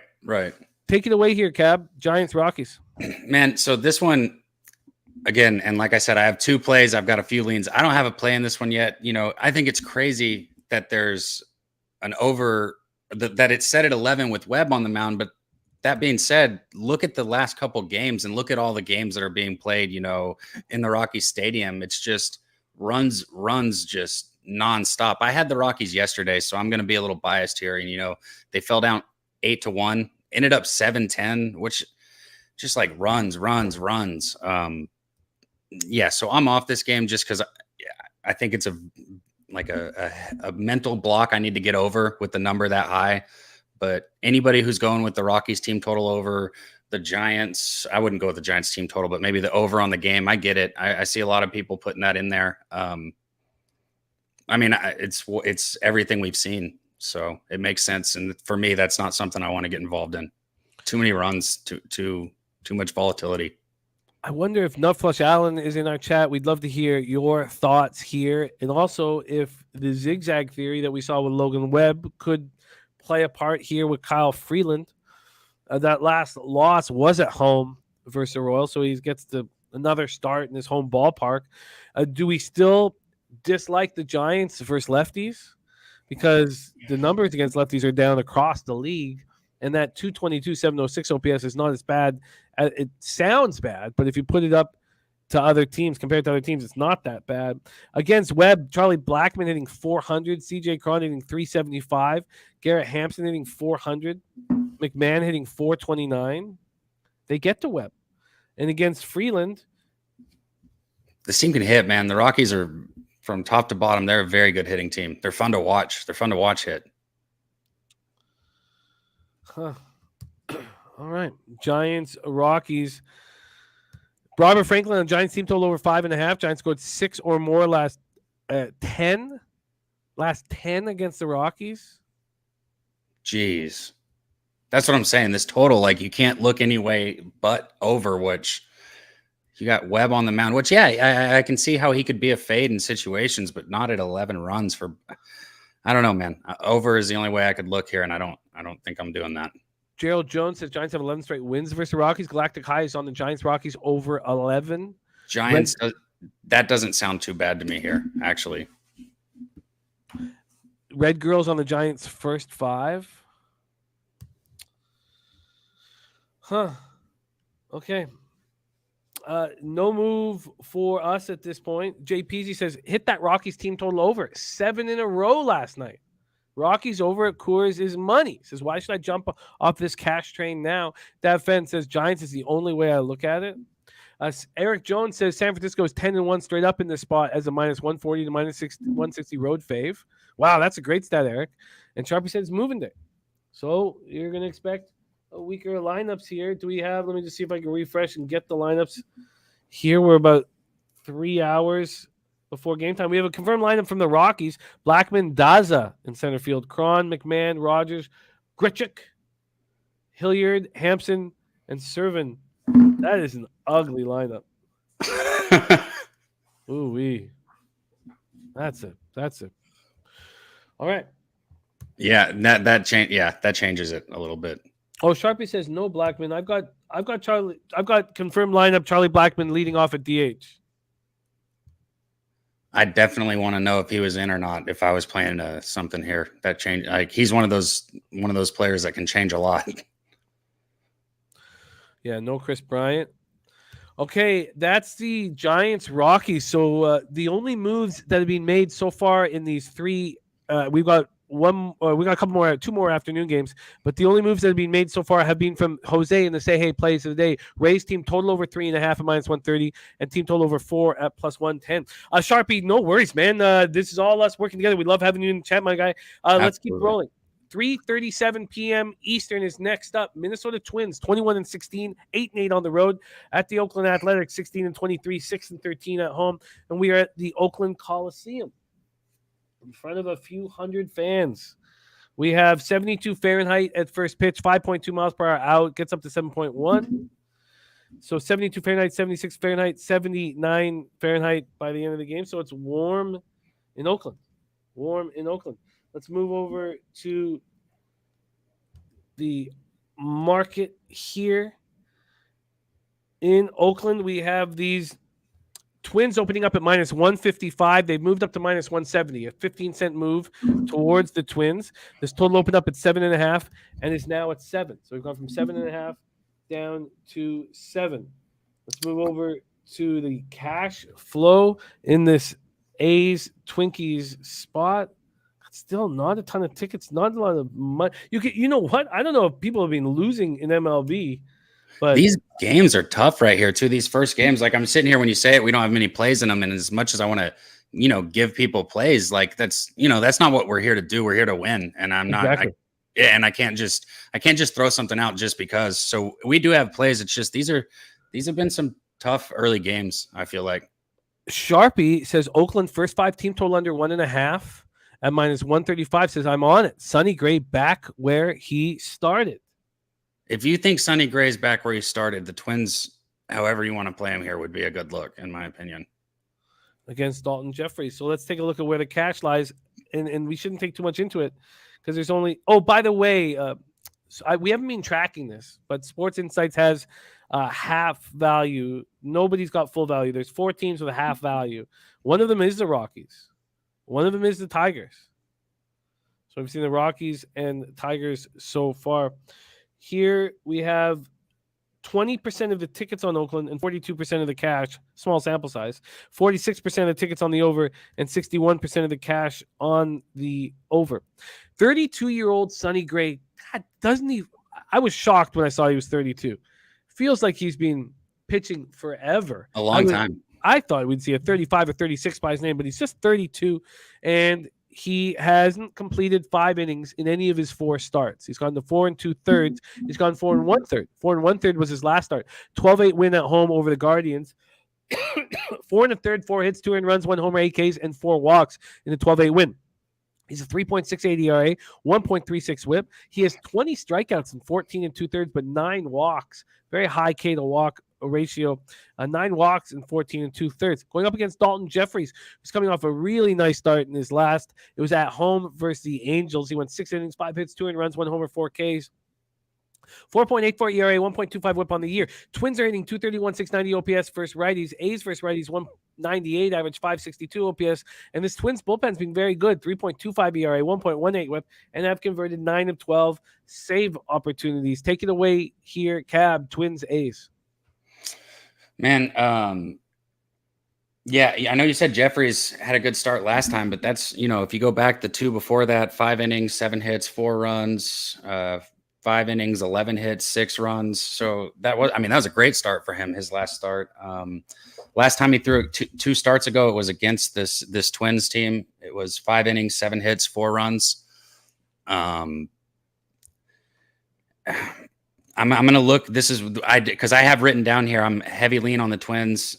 I like the Twins team total at 3.5, but I'm not laying that juice for something because they haven't been hitting the ball great right now. But I do like the Twins team total.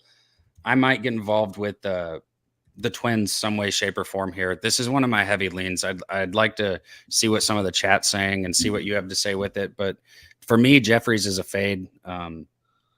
I just couldn't tell if I wanted to get behind Gray, but even though he's not going like for a long time at 3.68, that's about his career is a 3.61. People are hitting 204 off of him right now. He's a career. They're hitting 230 off of him. So, was that Sharpie that said he thinks he's back in form? Because if he's saying he's back in form, his numbers are right about in line with what his career numbers are. And if you've got Sonny Gray in form going against Jeffries here, I think you got to look at the Twins. I agree with Sharpie's take here, and it's moving towards a first 5 under for me. He says, I wanted Twins first 5 -1/2, but Jeffries at home during the day has a good ERA, so lean under, but on Oakland team total under. That's his move. And then he says, Dalton Jeffries has a better home than road ERA and a fantastic day ERA. LJ from H-Town says, Twins, road, fave off a loss, always safe bet.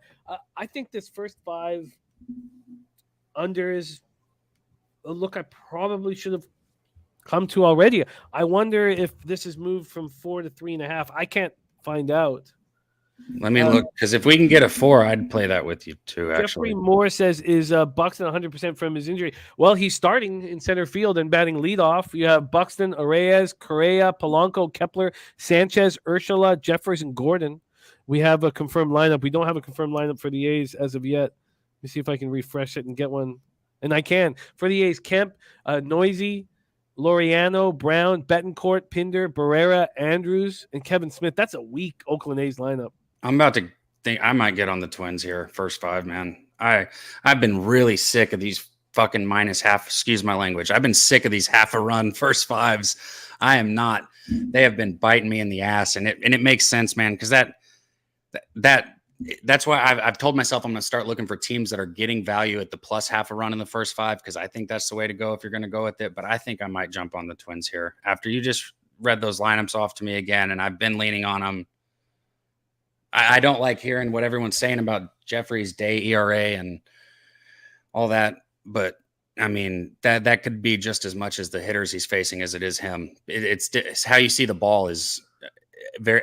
How people can see the ball matters all the time. So I wonder if that day ERA if anybody can pull it up. Are we looking at the road like day ERA? Is it home? Like, what is his home day ERA? That's my what I'm really curious. You can imagine that it's we have a small sample size this year, but you can imagine that it's good because he's better at home than he is on the road, and he's better in the day than he is at night. So with the small sample size, I mean, it's safe to say that would be the case, that he would be good at home during the day so far this year.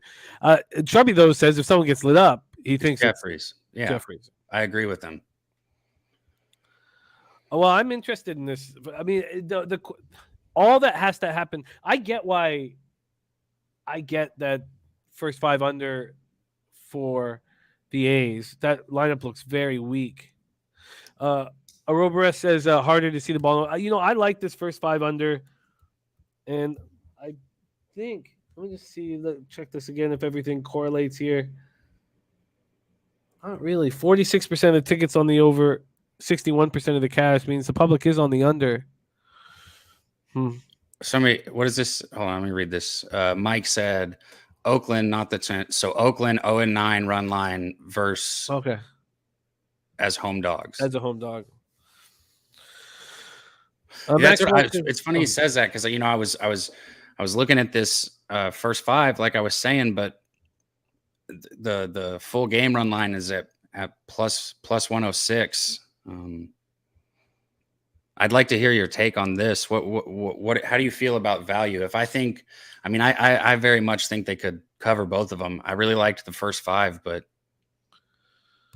I don't know, for a value sake, I might go with the full game run line on this.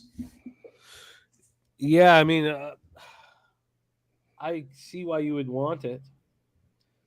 I definitely see why you would want it. Nothing concerns me. The Twins bullpen's been very good. The only thing is if there's expected to be low volatility in this game, and the total's gone from 7.5 to 7, that makes me want to prefer the -1. But even the -1, if I was to bet it, doesn't look very good. Let me just see what it is here. It's -170 and plus 100. That would be a -170 and plus 100 would be a -135. So it'd be expensive. Right. I have interest in that first 5 under 3.5, but I'm going to leave 5 question marks beside it. I can understand why Sharpie was tentative and decided to stay off of that 3.5 when he saw it this morning. And then I guess I do have some interest in the Twins See what interests me in the Twins full game. So if we're talking about, Jeffries, like if he does have, a decent start, like I still think the Twins, win the full game. I think they come out on top at the end of this game. That's what I really think happens. Look at the A's versus righties, 198, 562 OPS. They're so bad. And that's with a lineup that's, stronger than this one. They're so bad. Betancourt 5, Pinder 6, Barrera 7. Yeah. JP, I'm taking Twins run line, first bet of the day. Jeffrey Moore leaning to the Twins first 5 minus a half. All right, I'm not. Are you making anything official here, or you want more time?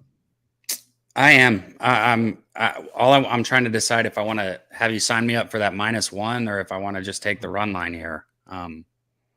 Okay. Well, let's just see what you would be offered here from Pinnacle, which will give you a better line than I was looking at.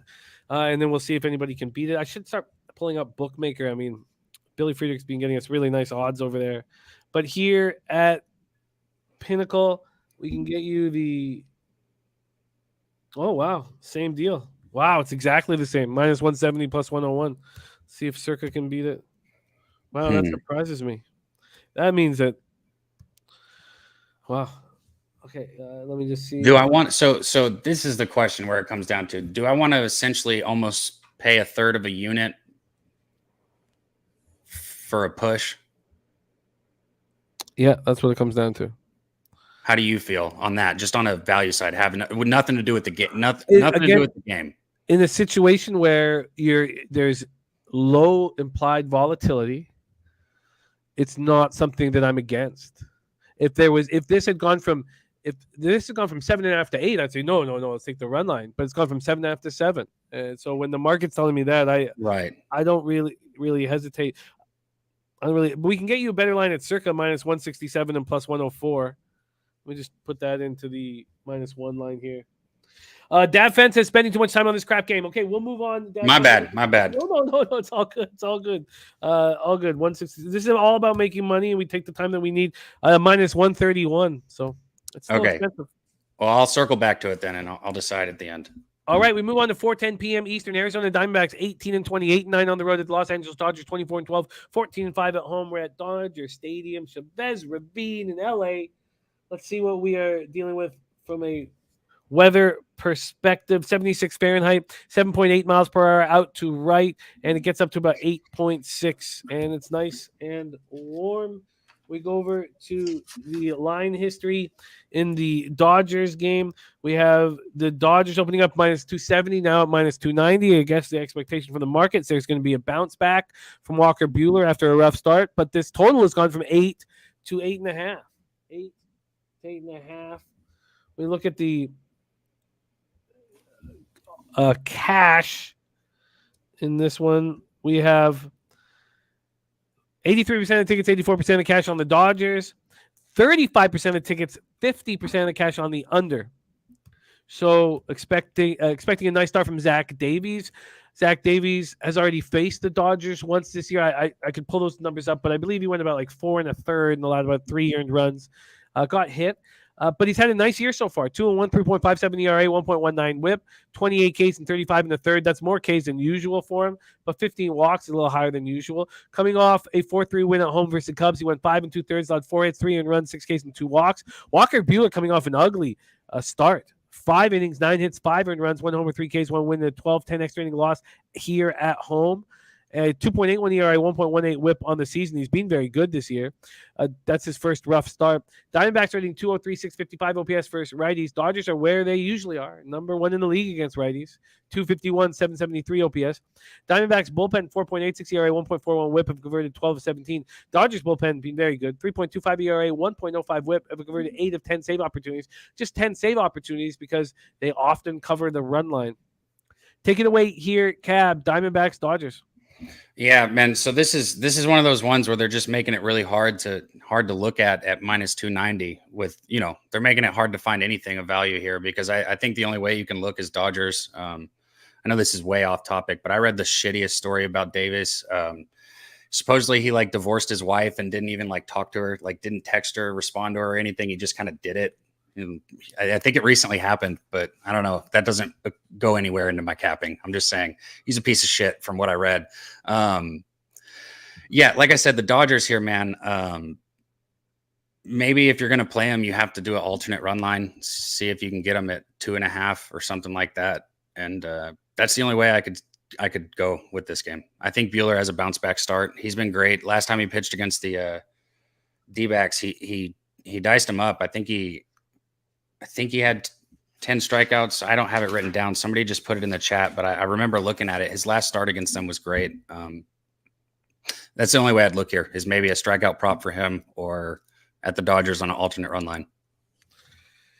Even the Dodgers first 5 -1 is expensive.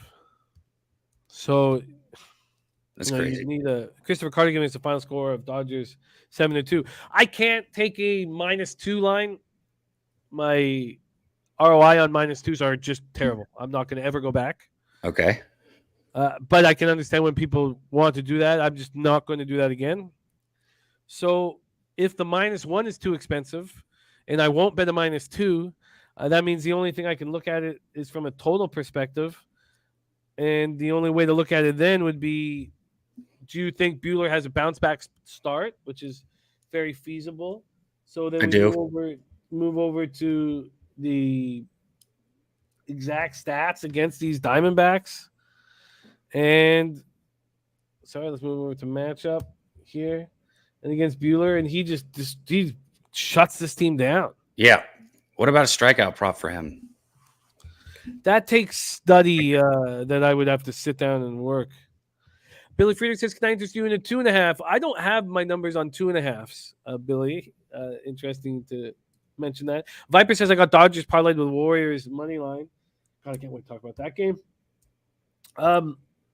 I can tell you one thing with what Sharpie just put in the chat. If he's pitching on short, what did he put in? He said that Buehler's pitching on short rest, and pitchers are creatures of habit, which is 100% true. If he's pitching on short rest, I'm not backing him here. If he's out of his routine, I want nothing to do with it. It's the same thing with somebody making their first start or their first start coming back. Like if there's a disruption in the force, so to speak, I'm fuck that. I don't want anything to do with it. Yeah, I can't see an angle here, and we've seen the total go from 8 to 8.5. So, and it's probably, if Buehler has 35 Ks and 41 2/3, and they're offering a 5.5. I mean, that's maybe low for a reason. Let's move on. So no action there. We move on to 6:10 p.m. Eastern. The Cincinnati Reds, 10-26, 5-17 on the road at the Cleveland Guardians, 16-18, 7-6 at home at Progressive Field in Cleveland, Ohio.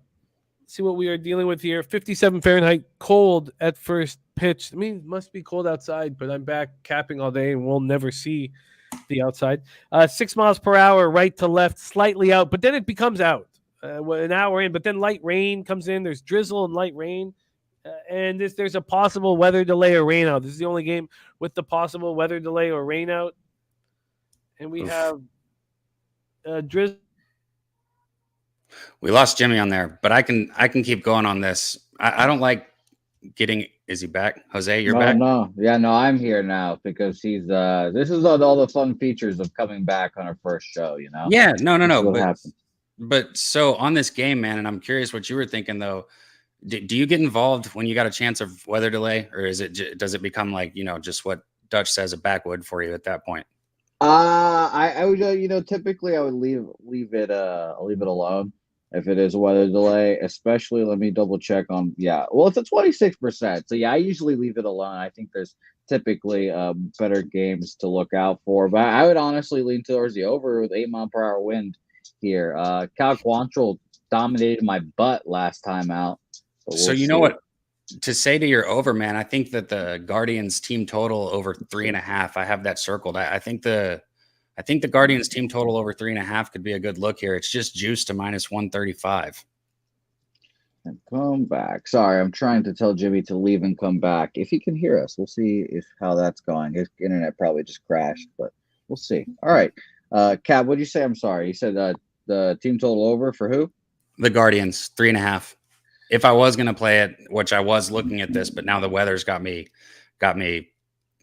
thinking I might stay off. But if I was going to play it, Guardians team total over 3.5 sounds like it's got value. I mean, Yeah, I mean, for the year right now, they're right now 5th against righties, 121 weighted runs created plus. You guys know that I usually try to stay with splits, but as my poor run of form has gone recently, I'm starting to look more expansive. Maybe I was shortening up the sample size too much, but the Guardians right now, this last month are 16th, 107 weighted runs created plus.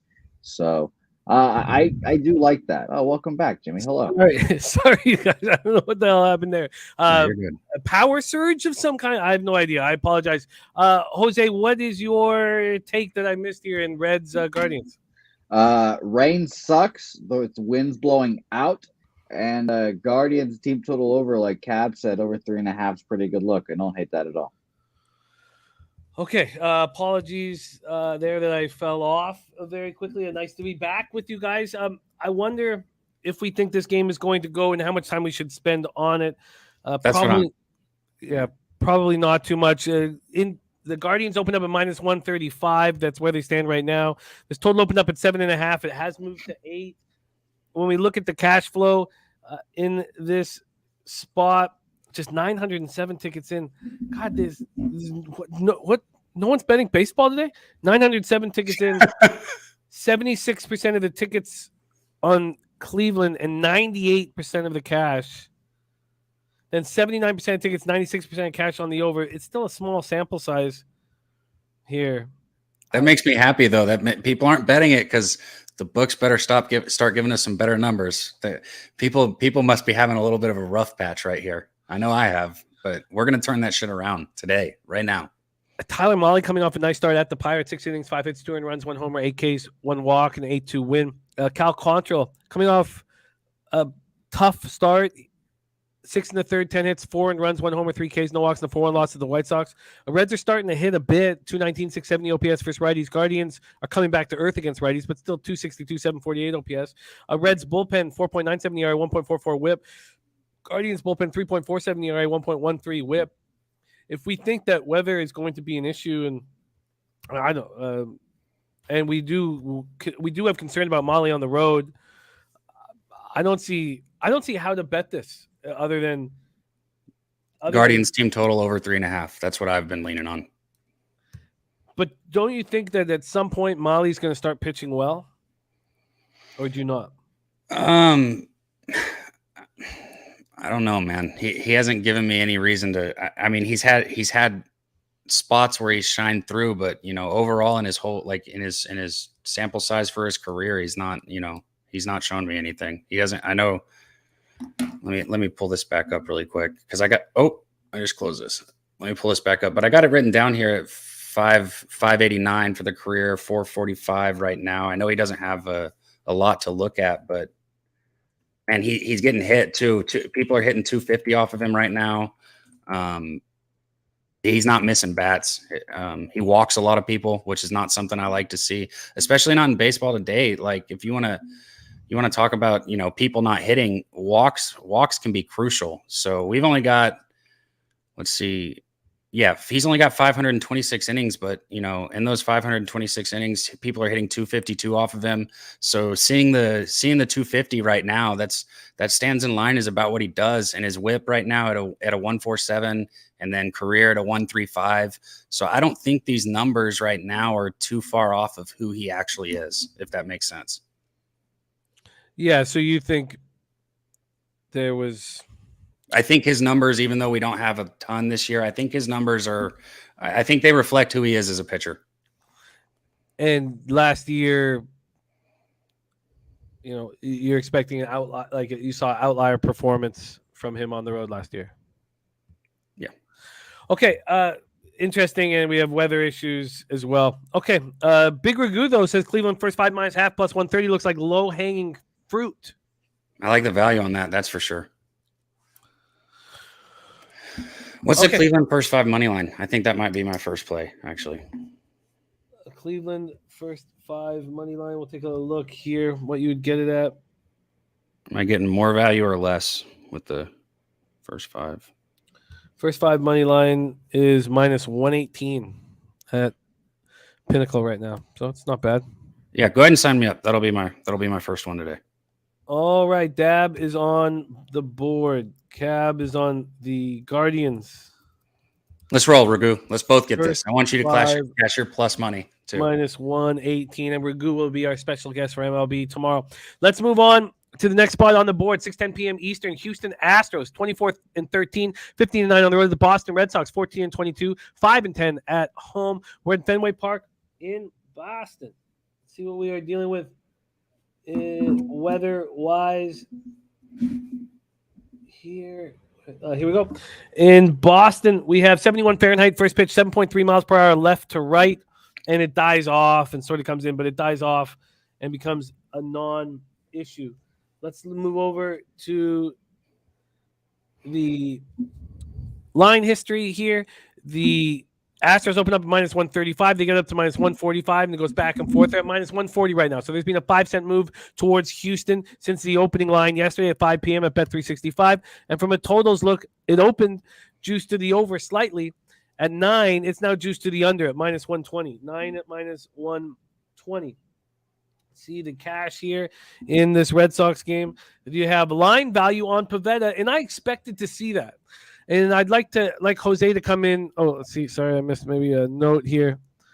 I would like Jose to come in and talk to us about my gut feeling that what we saw at Texas from Pivetta against a weak, well, they're not as weak as they have been, but not a dangerous Rangers lineup, is something that we'll see from Pivetta moving forward. He went 7 innings, 3 hits, 1 earned run, 4 Ks, and 1 walk in a 7-1 win at the Rangers. Astros, first righties, 246, 766 OPS. They smash. Red Sox, first righties is 245, 680 OPS. Astros bullpen being so good this year, 2.82 ERA, 1.17 whip. Red Sox bullpen, 4.19 ERA, 1.21 whip. The Red Sox have converted 7 of 17 save opportunities, which is atrocious. What do you think about Pivetta now moving forward? Do you think he's turned the corner and will start looking very good? I do. It's kind of hard to say because Nick Pivetta is one of those home road splits guys in Fenway. It's been weird, but he did have a good start against the White Sox at home. 6 innings, 5 hits, no runs, 8 Ks, no walks. So that makes me feel good, but my first initial lean, honestly, would be the over here again. I took it last night. I'm not going to talk about how I got there, but we took it last night. We cashed, no problem, thankfully.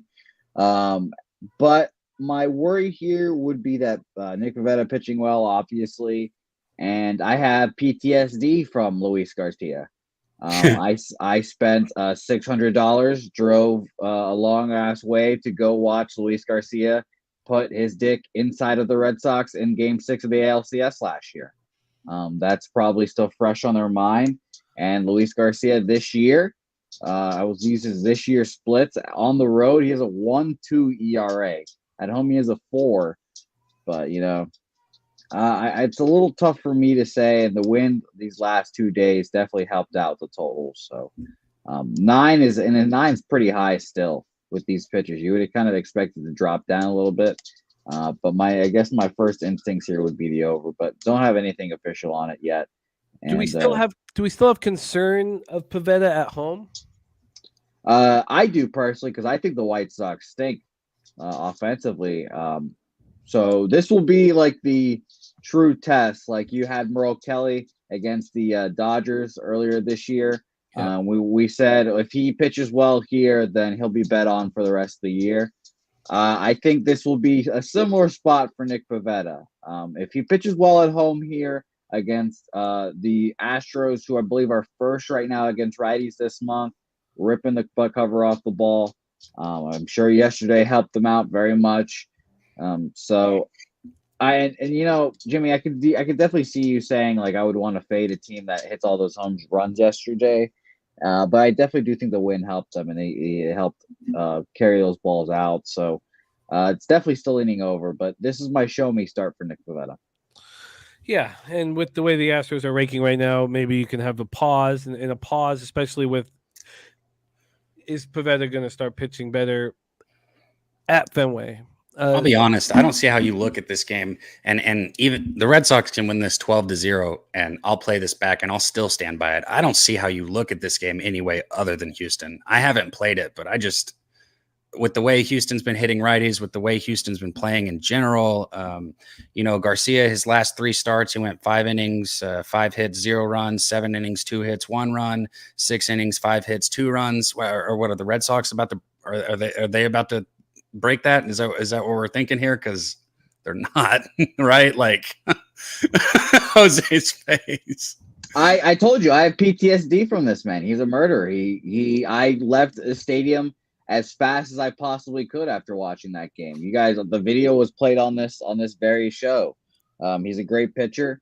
I think that we could. I mean, I took the over last night, and worst case scenario for my mental health sake is that the Astros get to that over all by themselves.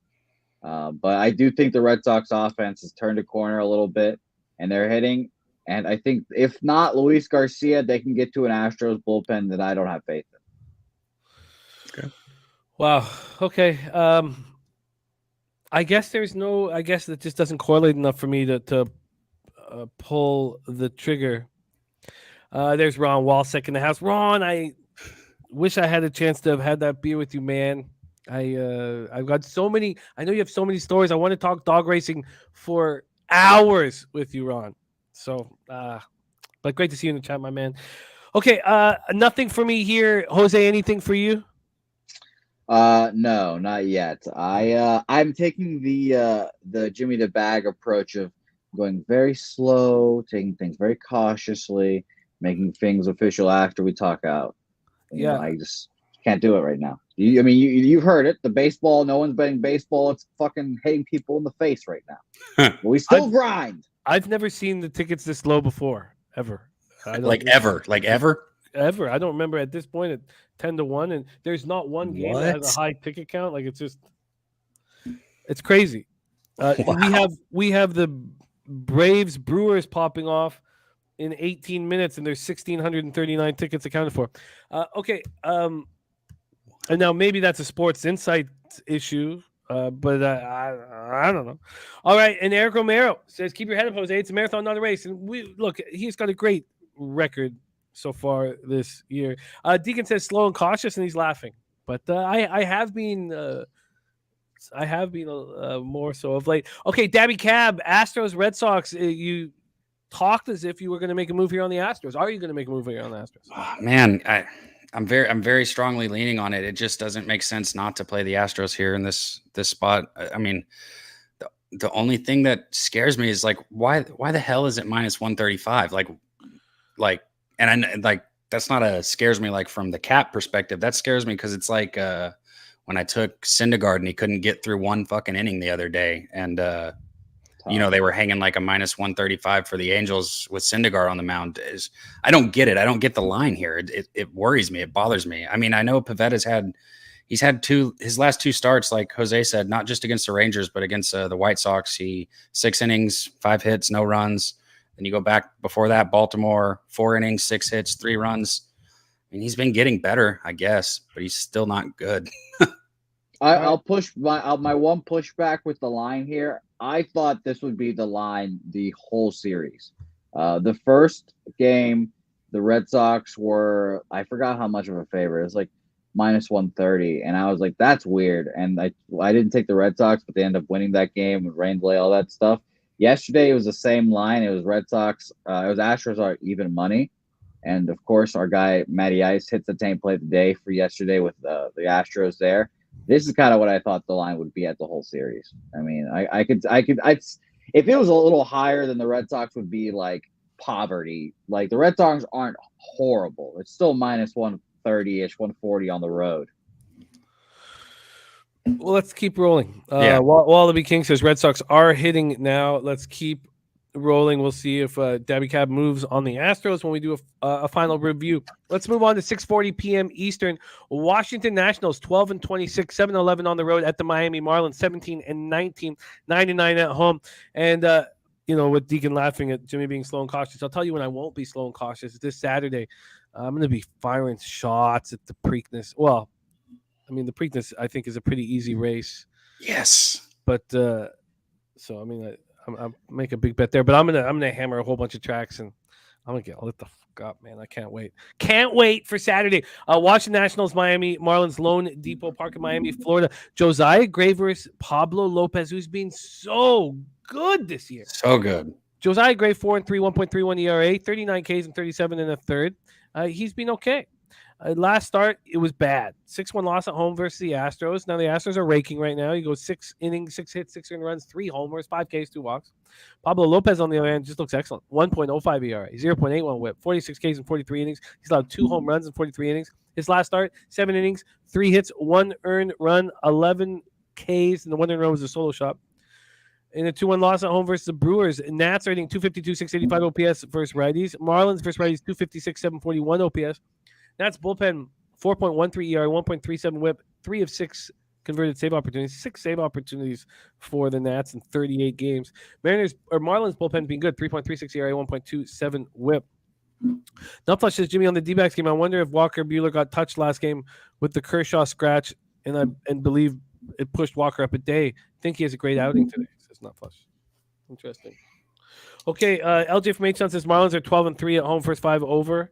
5-0 versus Nationals this year, outscoring them 23-8. Oh wow, yeah, take it away.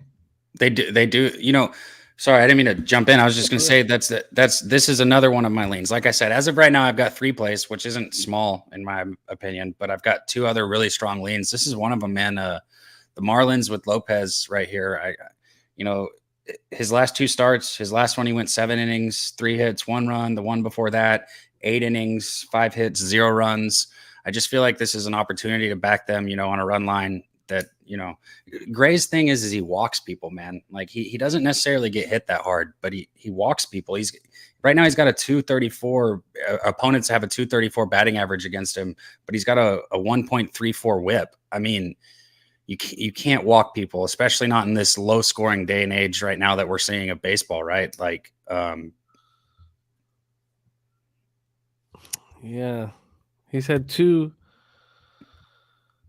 poor starts in a row. He's allowed 5 home runs in his last 2 starts. I don't really see how he can be trusted. But then you have to trust the Marlins bats. So let's just take a quick look at. So what you just said was my main concern, right? Trusting the Marlins bats. But when I think about trusting the Marlins bats, if he's gonna walk people, man, you don't gotta trust the bats. Like, I mean, you do. You still need hits, right? But like, you can't give away free bases in Major League Baseball. It's not something you can do. And then I wonder what it would cost here. I guess I just can't, unfortunately, take a low total here. If you first off, Juan Soto, who hasn't been very good this year, arguably, rakes against Pablo Lopez. So, he could go yard, and if Gray doesn't look good, then the 3.5 goes over very quickly. So then the question to me is, how expensive do you want the Marlins' first 5 to be? And then do you even want to bother with the first 5 when you could take the full game and have a better bullpen? So on that point that you just said, one thing that with Lopez, right? Like we're getting 7-8 innings out of him his last 2 starts. If you've got a pitcher who you can who you think can get through 7 innings for you, that means you've got 2 innings of bullpen work. Now, trusting bullpens, from the 5th inning on or the 4th inning on, like that sucks. But when you're talking about like the 8th and 9th inning, most bullpens, even if it's one of like the teams that doesn't have a great bullpen, those setup and closers, those guys can fucking pitch, right? Those are the best. Those are the top notch, best of the best. So if you're going to back a pitcher who can get through 7 innings, there's no reason. And I've learned this myself because I'm out here taking Verlander first 5. And so when I said this is a learning experience for me, that was one of the first things I thought, why the fuck did I take them first 5 with Verlander when he's going to pitch 8 or 9 innings? Because I was backing Verlander on the play. I should have been full game, which they covered full game. And Lopez is starting to show that he might be one of those people that's going to give you 7 innings. Yeah, I think should have moved on them earlier.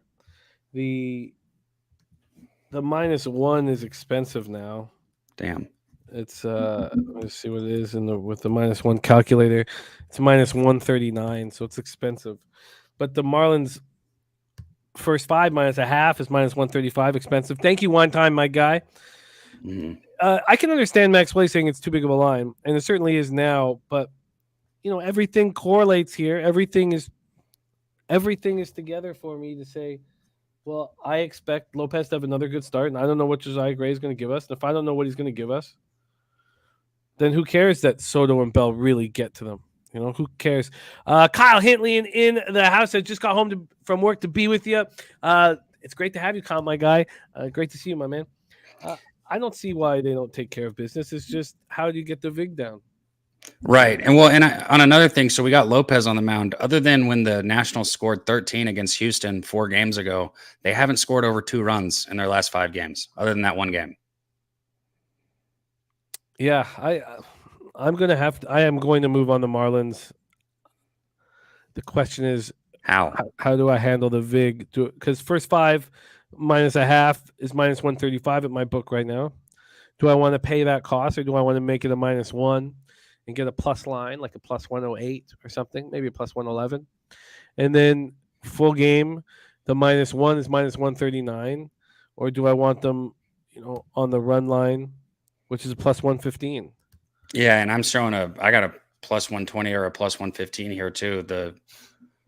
I think the run line has value. I know that's what I was asking about, how you feel about doing the -1 or the run line, but I always stand by this. If you're taking plus money, you only have to hit 50% to win money. And that's something that's just a gambling thing, right? So if you're taking a plus 120, if you have another plus 120 somewhere, if you go 1-1, you're still up 0.2 units, which. Yeah, well, I'm gonna figure that out. I'm gonna move on the Marlins here and back Pablo Lopez and Josiah Gray off a couple bad starts, and the Marlins are used to him and comfortable with him. Plus 107, wow, bookmaker. So clearly money coming in fast and furious on the Marlins, even though not a lot of tickets in. Here we have, the ticket size decent on the Marlins with 78% of money line tickets, and then it just changed. Wow, so 78% of tickets, 78% of cash, and then 57% of tickets, 97% of cash on the over. And Dummy Gun saying any team can win here. If there's that much money coming in on the over, I think that they think that Soto and Josh Bell can get to Pablo Lopez enough, whereas Gray's going to get touched and this game will go over. And that if you're leaning on that first 5 over, Jimmy, I don't think that's a bad play, man. I don't know if I'm going to play it, but I just want my personal opinion on that is if you think they're getting a run, maybe 2 off of Lopez, I think the Marlins are going to get a couple also. I agree. It's just the question is, how much then do I want to invest in this game? I can move the unit size from $150 down to $125, and then I'm comfortable. It's more comfortable betting, making 3 bets on this game. Right. Wow. Yeah. I like Marlins first 5 full game, and I do like the first 5 over 3.5. Mike M says game was 0-0 until the 5th, till the end of the 5th. These bats are cold all around. All right, I'm gonna take more time here. But I'm interested in the Marlins for sure. I'm interested in the first 5 over 3.5. Is there any move you want to make here, Cab? So did you just you took the full game here? You did take it? I haven't bet it, and I'm going to have to sit here after the show and decide how important vig is to me. Let's just go back to this total here. This is a total that's exactly where it opened, minus 120 to the under.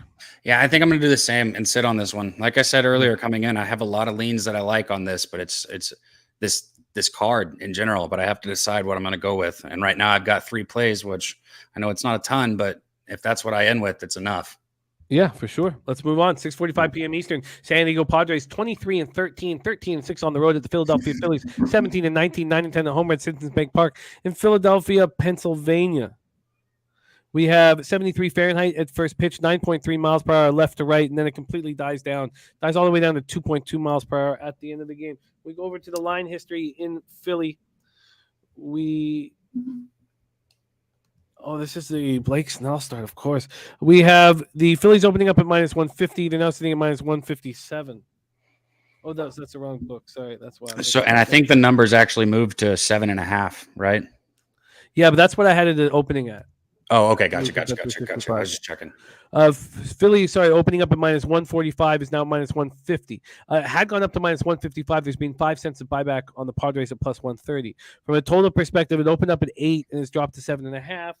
Obviously, thinking that Snell is capable of having a good start. Let's see what the cash flow is here. We have 64% of tickets and 94% of the cash on the Phillies. Wow. 28% tickets, 31% cash on the under. All right. What are we going to get from Blake Snell is the $1 million question. Again, what was the money on the total? Yeah, of course, my man. The money on the total is, well, I'll go give you the other side. 72% tickets on the over and 69% of cash. So 28 and 31 on the under. Wheeler coming off a okay start against a team that rakes righties in the Dodgers at Chavez Ravine. 5 1/3, 6 hits, 3 runs, 1 homer, 7 Ks, 1 walk, and a 9-7 win. Here's 32 Ks and 31 2/3, but 4.26 ERA so far this year. Padres are hitting 222, 645 OPS versus righties. Phillies rake lefties. Have for a few years now. 258, 770 OPS. Both bullpens have been struggling. Padres bullpen's been better. And 4.05 ERA, 1.15 whip of late, but have converted 15 to 21. Phillies bullpen 4.42 ERA, 1.40 whip. And Roger, that says, do people forget Blake was lights out for 3 or 4 years? When I think of Blake Snell, I think of him being pulled, with the 2 outs in the 5th inning. That's it's the first thing that I think about is him being pulled in the huge game when he was shutting down the Dodgers. And why was he pulled? That's always where I think of, and people not trusting Snell when, certainly not to see the lineup a third time. What are your expectations of Blake Snell here? Padres, Phillies. My first thought was bet the Phillies, and I stopped myself because I was like, I'm going to have to play a guessing game with what Blake Snell's going to do on his first start. And I was like, well, then you're really gambling. One of the things we try to not do is gamble. We're trying to find edges and angles that we're taking advantage of. And I'd be flipping a coin saying, I think the Phillies will get to Blake Snell because they hit lefties hard. Sharpie says Snell's been decent in minors, 3 starts, 75 pitch limit. Take it away. Yeah, I agree. My first thought was Phillies, but that's just like first look, not when I broke into it. Like first look, when I saw who was on the mound, when I first looked at it, I thought Phillies also. Looking more into it now, and I'm not going to play it, but you're getting even money for plus a half a run in the first 5 with San Diego, and I think there's value in that. And if it wasn't Snell's first start back, I think there's no way I wouldn't be on that with Wheeler on the mound. One thing that I was looking at that I have circled is the over 7.5 runs. 4 out of the last 5 games for both of these teams, which neither of them, 4 out of the last 5 have gone over that total. So that's 8 out of the last 10 if you put it together. Wheeler, I've said it before, I'll say it again. I'm not a huge Wheeler fan. I'm just not. So really I'd look Padres first 5 here.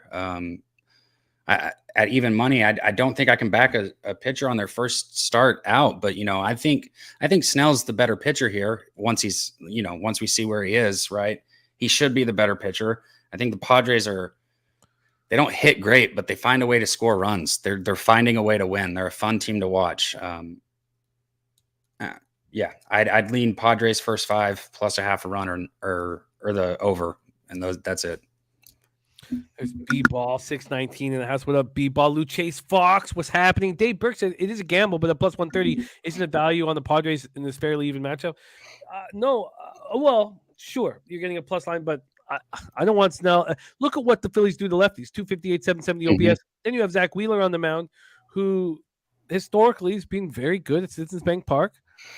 So to me, I'll just move past it. There's just too much of a guessing game. But the reason why I'm not taking the Phillies here is there's a very small sample size against Snell.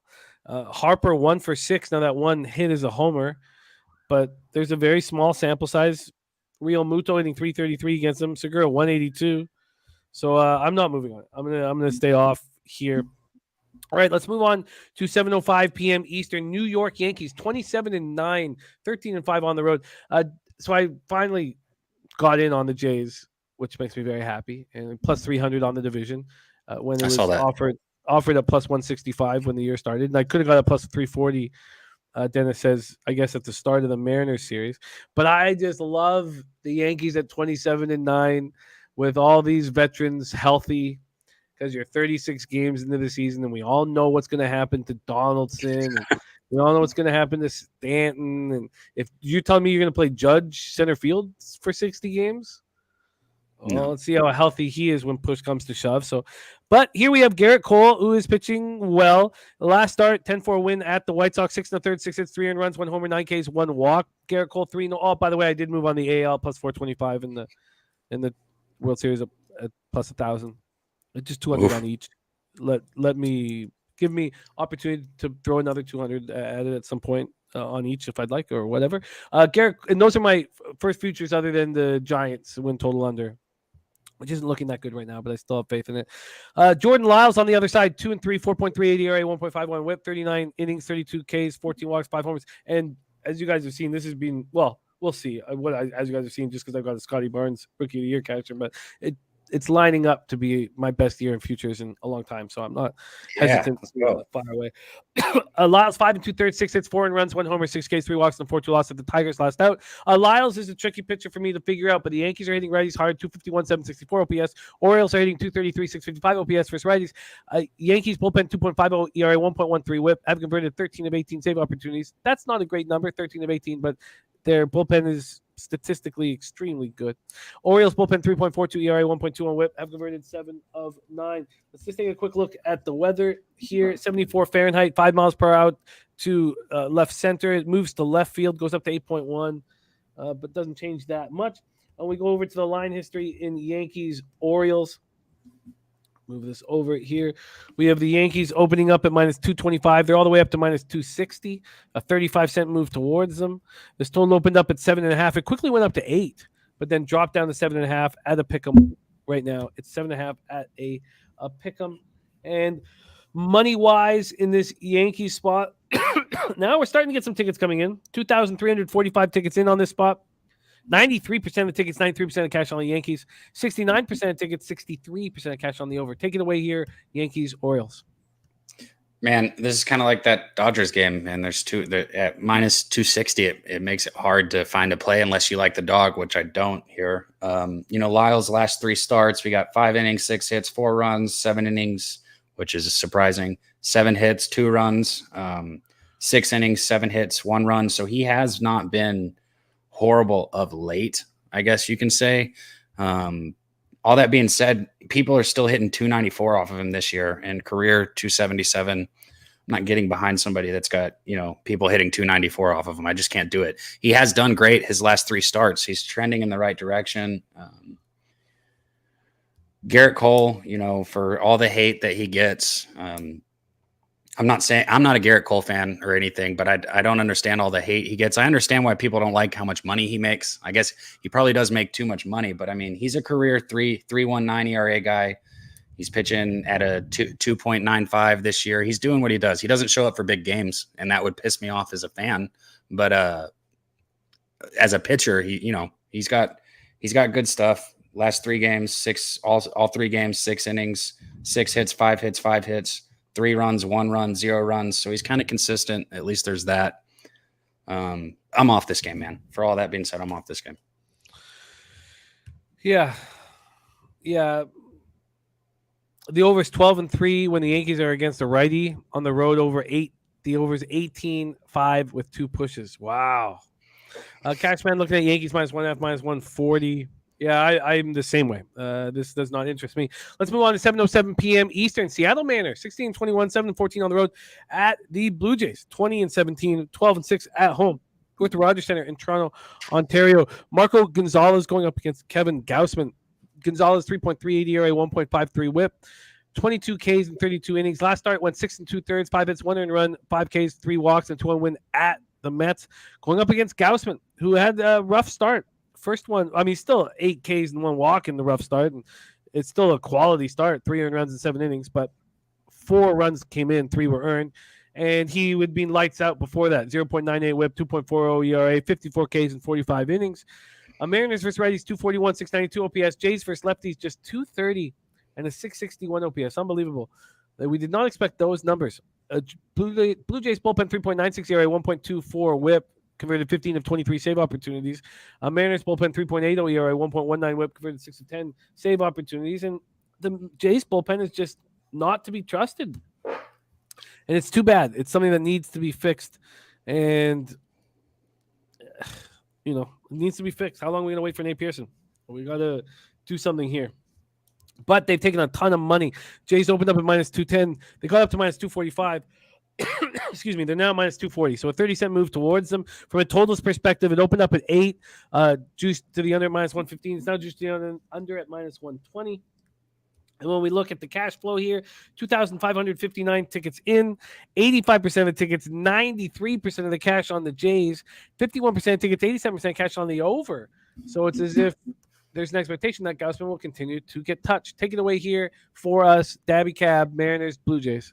Yeah, I think Luce Fox in the chat said it. He said he hopes the Jays wins, but he has no problem. Trusting the Jays is scary. I've been on the Jays a few times recently, and, trusting them is scary. They're not hitting. I think they're a very good team. I think you have a smart play in your futures, man. I think that's great because, God, these guys should be hitting the ball so much better than they are, right?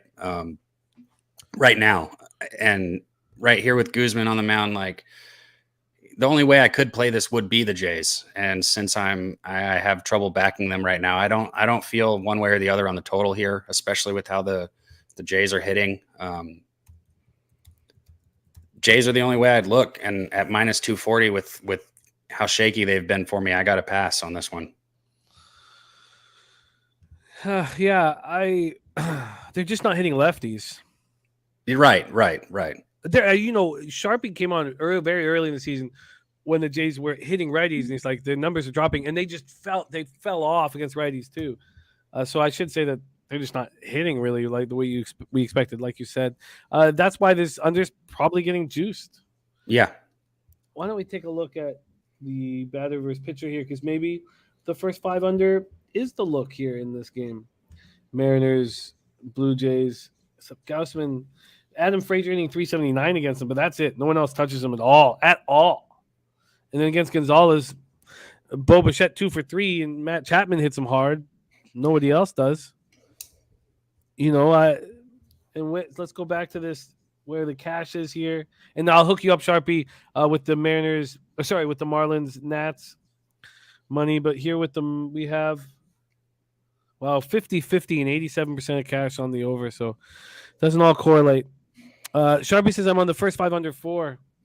Maybe that's the issue. Maybe that's why they think there could be runs late. Still, I just juice to the under and the cash coming in on the over, making it more appealing for people to bet the over. Maybe that's it. I kind of like that first 5 under, Sharpie. Let's just see what I would get here. If you give me a free play, it would either be the Jays run line or that first 5 under. First 5 under at plus 100. Why? Something just doesn't feel right. Something just doesn't feel right here, and I'm gonna stay off. The cash flow here on the Marlins game. So it moved. So I remember it was 78-78 when I mentioned it. It's now 78% of the tickets, 84% of the cash on the Marlins. And then it's all over money. 56% of the tickets and 95% of the cash, Sharpie. That's with 2,370 tickets in. So the ticket counts are going up considerably now on all these games. Spenny Penny Bombs in the house. Great to see you, Spenny. Says Jay's going to sweep the series. Says Brocky looked good having him back, but we need Pearson in the pen big time. We do. Spenny says Jay starters are 7-0 with a 2.28 ERA at home. Oh, my pleasure, Sharpie. I get why Sharpie's on that first 5 under. If you look at the way the Jays are hitting, and Sharpie does a good job of finding value in plays too. I agree with him on this one. I've paid attention. He moves. If there's a play that a lot of people are on, and he outwardly said this, that he's going to avoid them, he's not on it. He's finding plays that you're not going to see a lot of people on, and I think that I like that. Let's move on to 7:10 p.m. Eastern. St. Louis Cardinals 20-16, 10-8 on the road. The New York Mets 24-14, 11-8 at home. We're at Citi Field in Queens, New York. Let's start with the weather in Queens, New York.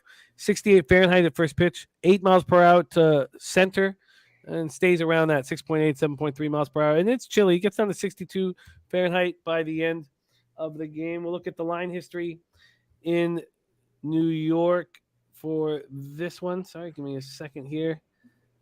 Here we go. Hicks, Scherzer. Mets opened up at minus 210. That was yesterday at 5 p.m. There's been a 10-cent move to the Cardinals. Then this total opened up as a pick'em. There's been a 5-cent move to the under. So not a lot of movement here. Let's see what the cash is. And 3,354 tickets in. All right, we're starting to get some sample. And look at this, 22% of the tickets on the Cardinals, 44% of the cash. They have half line value on the Cardinals here at Sports Insights. Interesting. Then 48% tickets, 76% cash on the under. So obviously an expectation that Jordan Hicks is going to throw a nice start. Last out, 5 innings, 3 hits, 3 earned runs, no homers, 3 Ks, 2 walks, and 8-2 loss at home versus the Giants.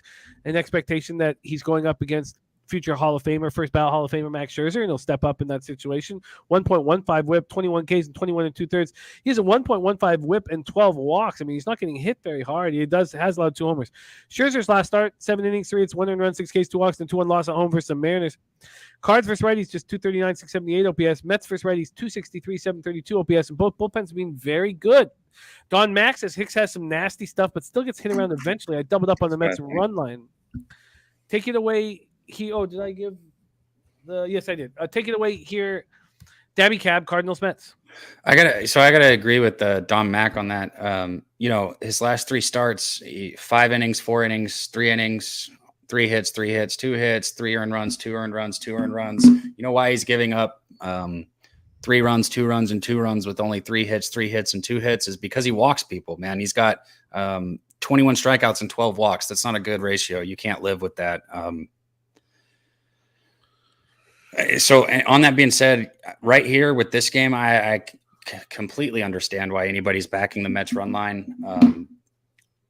I don't think Scherzer's going to get touched up too much, but I still, on this one, I took the Mets team total over 3.5. I paid too much for it. I paid minus 130 for it, but I think that Hicks gives us 5 innings if he has a really good start. And if that's the case, I think that the Mets should easily put up 4 runs, with 5 innings versus starter. They get a couple runs off him, hopefully, and a couple runs off the bullpen. That's your 4 runs at worst case scenario. Well, worst case scenario, they don't score, right? But if they cover worst case scenario, they get 2 runs in the first 5 off of Hicks and 2 runs off the bullpen. Again, also with Hicks walking people, you can't put people on base. That's a recipe for one swing, busting a game open at any point in time. Yeah, you're absolutely right. I would think that the idea here, and I don't know if I want to push it, but we have 2 bullpens that we believe in. And the idea here is that Jordan Hicks has an opportunity to go up against the great Scherzer, and he's going to step up in that situation. I think that's what the market is indicating, that we know we're going to get a nice performance from Scherzer, but we're also going to get a nice performance from Jordan Hicks. What is a nice performance from Hicks, though? That's my question on that. What do you like? You think he gets 6 innings? You think he can get through 6 innings? No, I don't. No, I don't. I think that he'll have a high pitch count because he'll try to be. I think he'll go for some strikeouts. I mean, he's coming off a start where he went 5 innings, so only 3 strikeouts. I think 5 innings, 2 runs. Let's dig into what you just said too. You think he's going to try and be fine? You think he's going to try and paint corners today? And if he's a guy that, has 12 walks to 21 strikeouts, that's a recipe for walking people right there is what you just said. And that's the first thing I think is that he's going to, if he is trying to be perfect today and pitch with Scherzer, if he's a guy who already has a little control issues, one of 2 things is going to happen. He's going to walk people or he's going to leave the ball over the plate and get drilled. Well, I am going to take the full game under. I'm going to move on the full game under here. Does it make sense with Scherzer on the mound? I hope I get my 3.5, and that's all. I hope it's a 4-0 game. But I was going to say I could see this being a 4-2 game or a 5-2 game, and both of those still go under 8. Yeah. A 3-1 game, that would suck, but I don't know. I'm comfortable with this. I like this addition to the card here. And did you tweet out your action, or is this? No, I have not tweeted anything out yet. Actually, you're on the team total over here. Let's lock you in on it, and let's get you a nice. What I actually locked in was minus 131, not 130. I'm looking at it right now. Well, let's see if we can beat that here. That is the Cards team total. Where the hell? Sorry. No. Mets team total. Oh, excuse me. Yeah, of course. Mets team total over. Here we go. Mets team total over here for Daby Cab. And we're getting this is going to be a fun game to watch now. Okay, Mets team total here. Yeah, minus 133. Okay. What's up, Jose? What are you thinking? While you're doing all that, Jimmy, I just wanted to bomb in and say I was a big Jordan Hicks guy coming into the year. Jordan Hicks is one of the worst pitchers, least profitable according to Odd Sharks. First five, he's 0-4-1 this year, in first fives as well. So there's your other fun fact of the day. Wow. Yeah, I don't like hearing that very much. It's moved to 4 at circa, over 4 at plus 100. If anybody can beat that, let me know. But Cab is the Mets team total over 3.5 minus 133. Please let me know if anybody can beat that. There's Piker in the house. And Nutflush says, I would like to share a little nugget that has been good to me. He says, when you have the so-called contenders face teams, when you have the so-called contenders face teams like the Dodgers, Mets, and the Yankees, you can fade that team the very next game. And the example is the Phillies. Billy Friedrich says bookmaker has the Mets team total first 5 and full game both at 3.5. That's wild. Okay. Oh, and there we go. Thank you. That's first 5, 3.5 minus 123. Is that what we're looking at? A team total, Billy? See if you can get us a team total. Bookmaker. Okay. Cabby's in. Mets team total over 3.5 minus 133. We're looking for a better line for the Mets team total. We move on. 7:40 p.m. Eastern. Pittsburgh Pirates 15-21, 6-11 on the road. The Chicago Cubs 15-20, 6-11 at home. We're at Wrigley Field in Chicago, Illinois. We have not. Do we have a line now? Do we know who's pitching for these? It's now Will Crow. Will Crow. Not Mitch Keller anymore. It's now Will Crow. Oh, okay. Well, I don't have this cap for that then. I didn't. I never saw. I saw undecided, so I only looked at Smiley. Jose, can you grab some Will Crow stats, and I'm going to talk about Smiley and where the money is here and the win with Wrigley Field in Chicago, Illinois. Let's start with the weather in Wrigley. Very cold. Well, for this time of year, 53 Fahrenheit, 9.6 miles per hour in, and it dies down to about 7.9 miles per hour. When we go over to the line history in this spot. We have it opening up with the. Oh, I guess it doesn't matter. The line is doesn't matter because it just changed here. So I tell you what, maybe I'm wrong, but I'd like to see some numbers. I feel like the Cubs just beat the shit out of the Pirates. I know a lot of people beat the Pirates, but didn't they? That Pirates are who they beat 21-0, right? And then they were up like 8-0 2 games ago, like 9-0 last night. They beat the shit out of this team, like in a nasty way.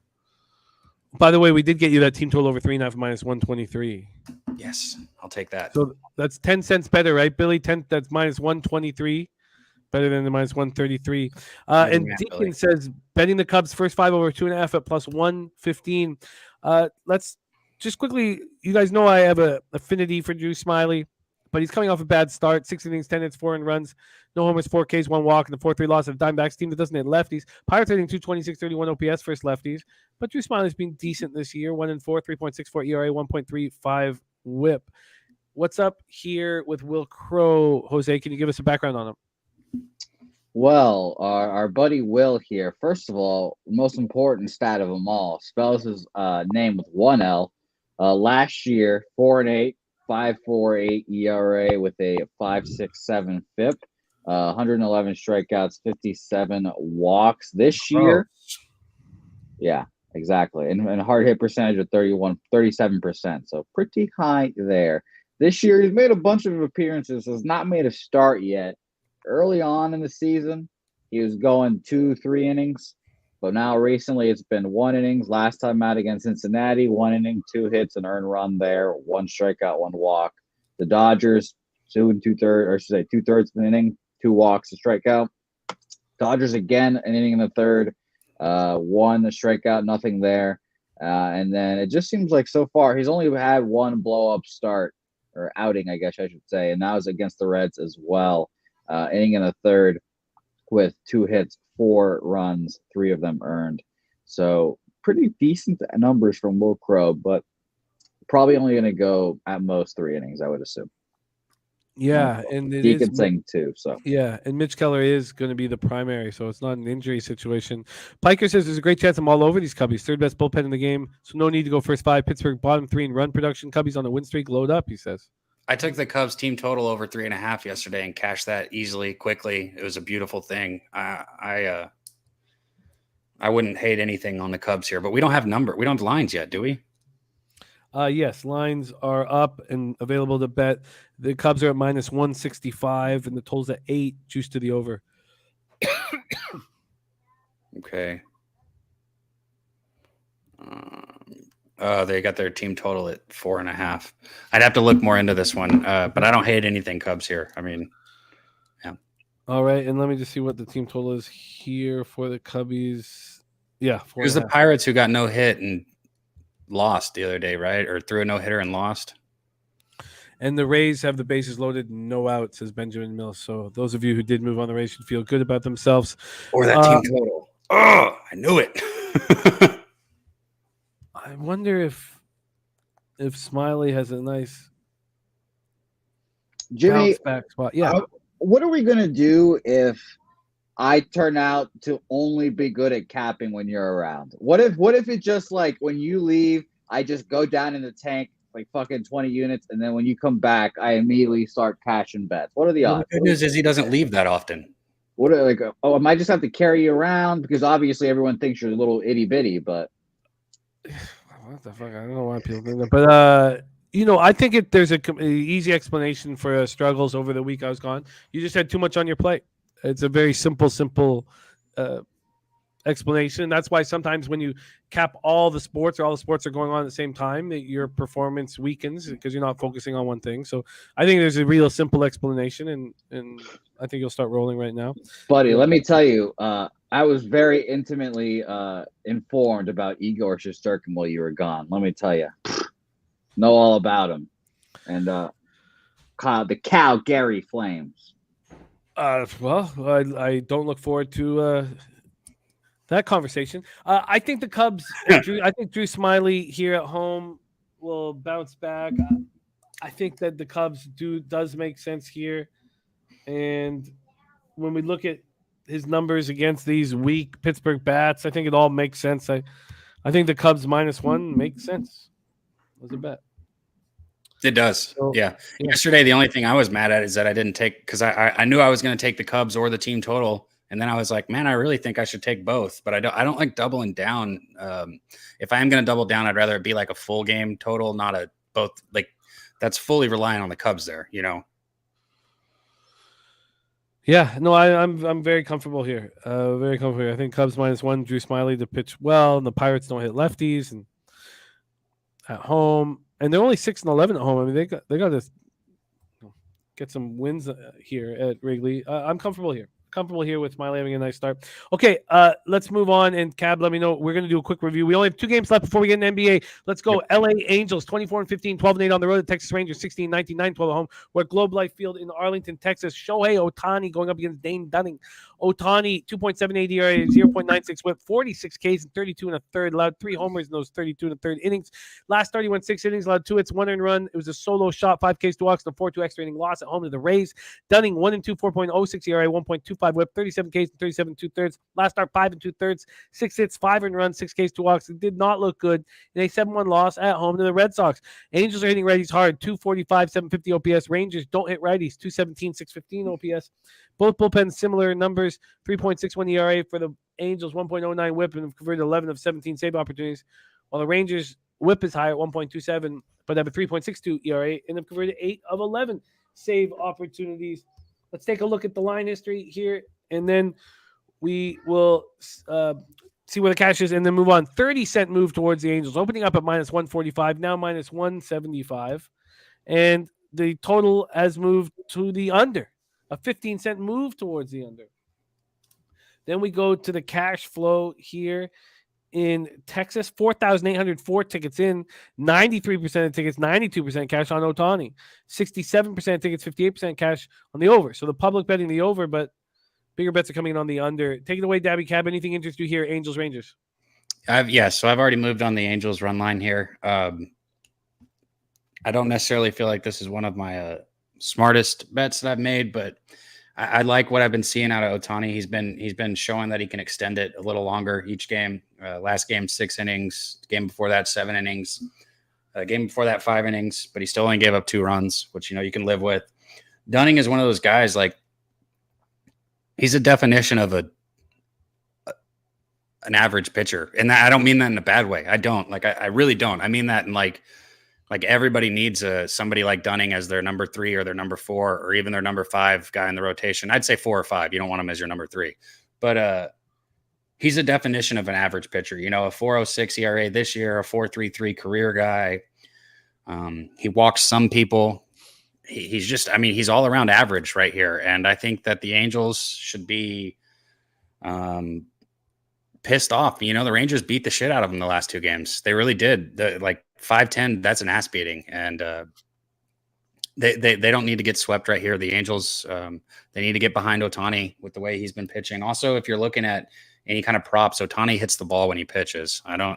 I haven't looked at numbers on that, but I know that he does, because the last couple times he's pitched, I've seen him drop a bomb and hit a double like in the gap that was important. He's come through with a lot of big hits when he's on the mound. But yeah, I'm on the Angels here on the run line. I don't think that the Rangers pull off the sweep at home against the Angels. I think that they're playing. I think they just had a little streak here with these last 3 games against Boston and the Angels, and I don't think that the way they're winning is sustainable. I don't think it's a sustainable thing that they're doing. They're not going to keep scoring 10 runs and winning games, and they're still giving up the runs. So I think it's time for them to come back down to earth. That's all. So I'm on Ohtani here. Yeah, Angels. I'm interested in that as well. I'm not sure exactly how I will bet it. Mike M, though, says Rangers run line's been money the past few weeks versus Ohtani. It's a good spot today.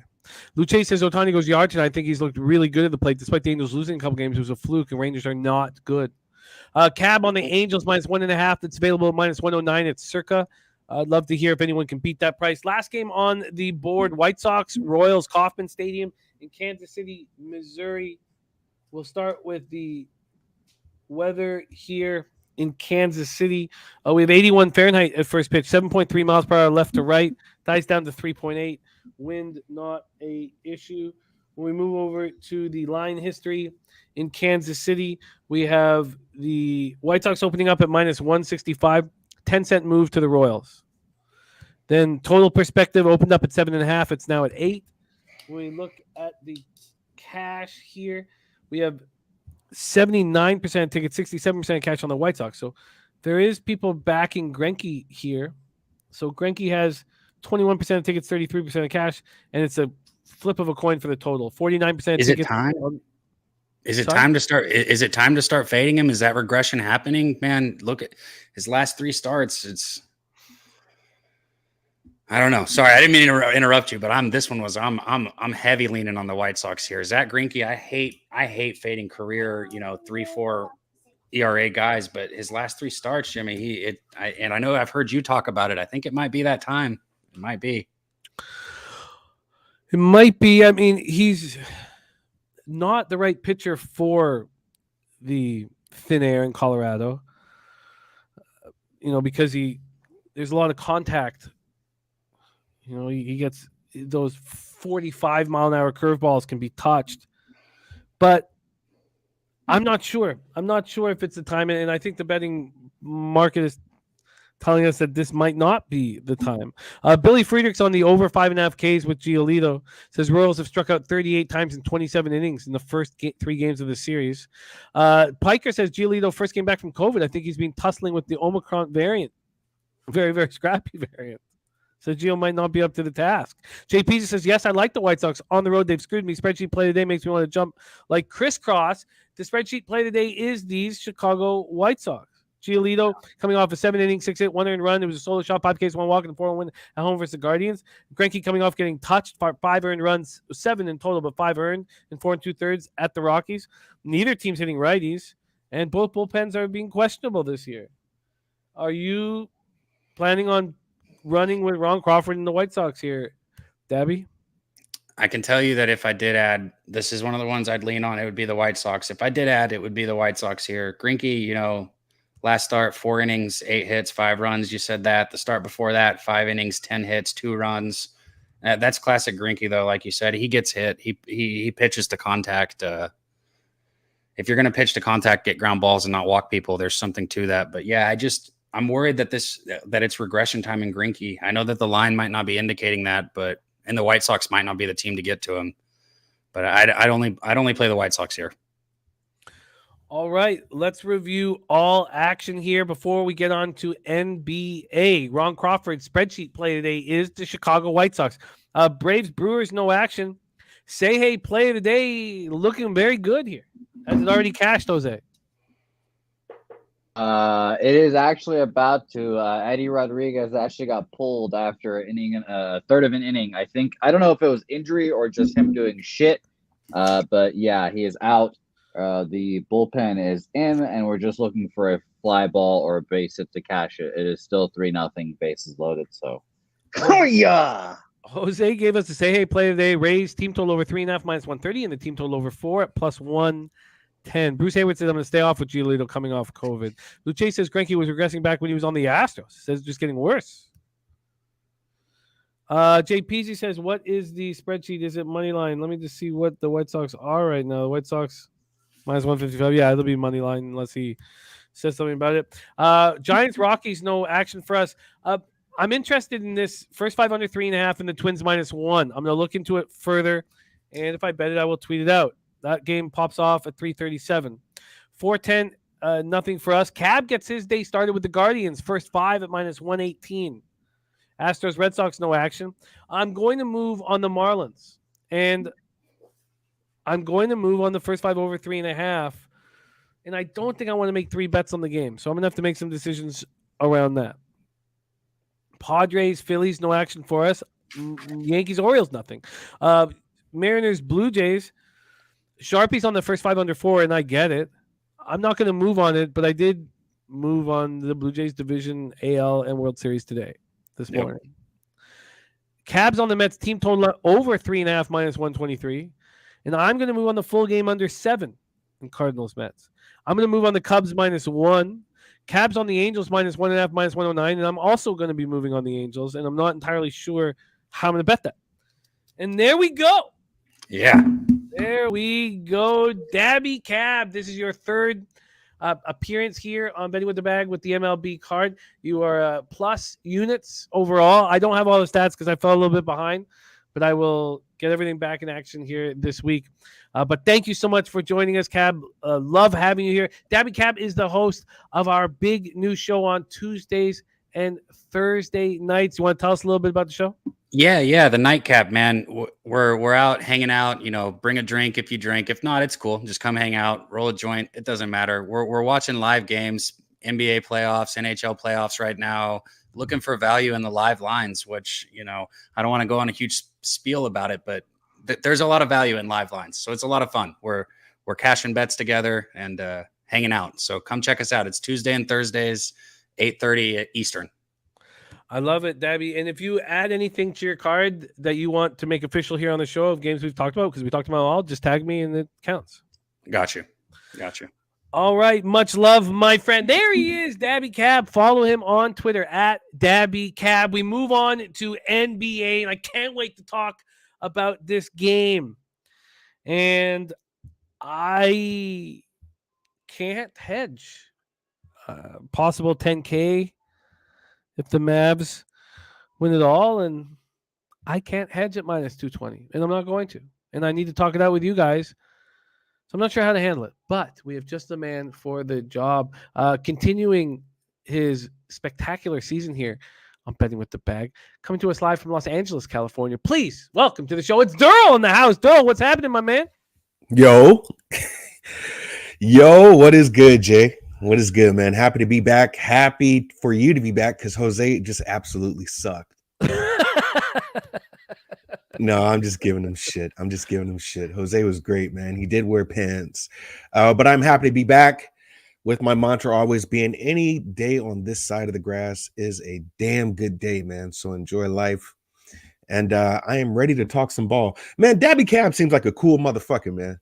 Yeah, man. I got to get on that show. I missed it last week or a couple of days ago with Razor Sharp. I had some last minute stuff to do because it's not enough time in the day for me, to be honest, man. When you get old and just doing a whole bunch of stuff, that's just how it goes. But it seemed like just seems like a cool group of people, man. Really does. So I got to get on and chop it up with them. Oh, we'd love it. We'd all peace and love to everybody in the chat.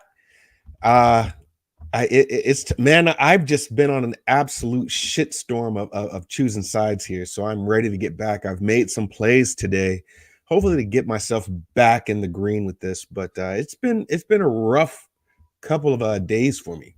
It's been a rough couple of days, so let's get it back. I can't say the same myself. Yeah, go ahead, man.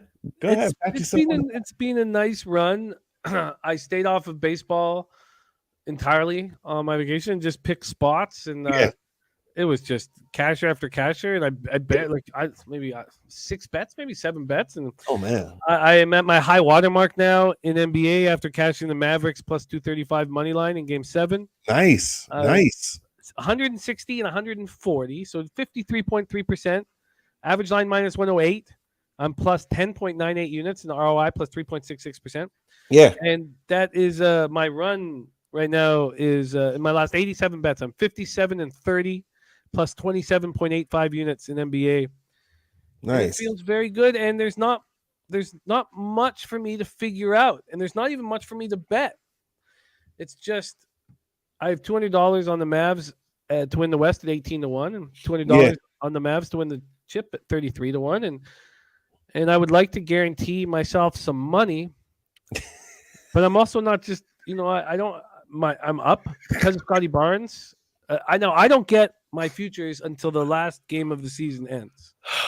So that's fine. Jimmy. Yeah. You see what Nate wrote? I just take a glance at the comments sometimes. I can't be distracted, but Nate is just funny as hell. Sure.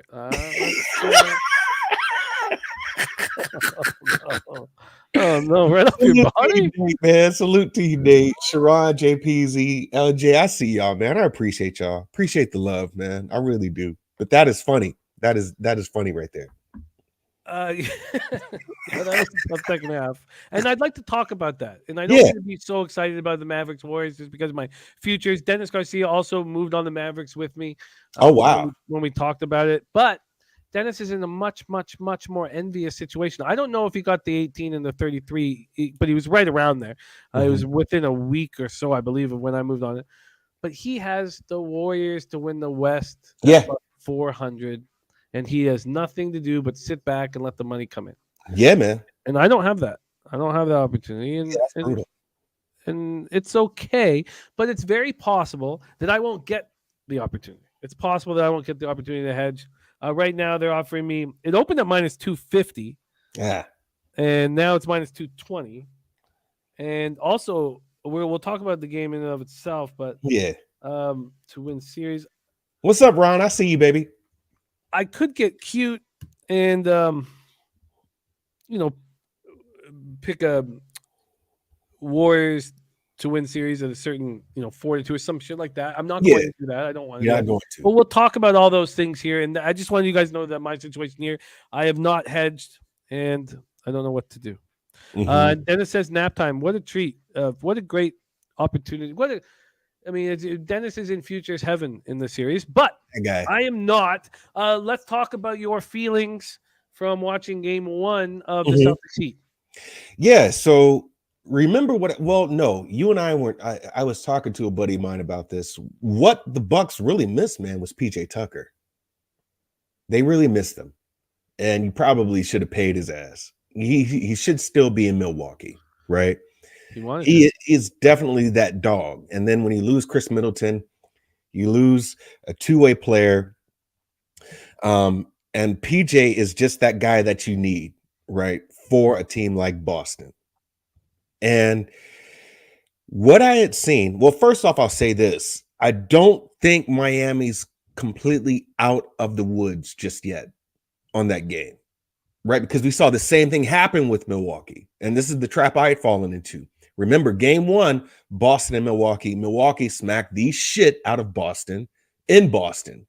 The lines come out for game two, and it's still Boston -6, right?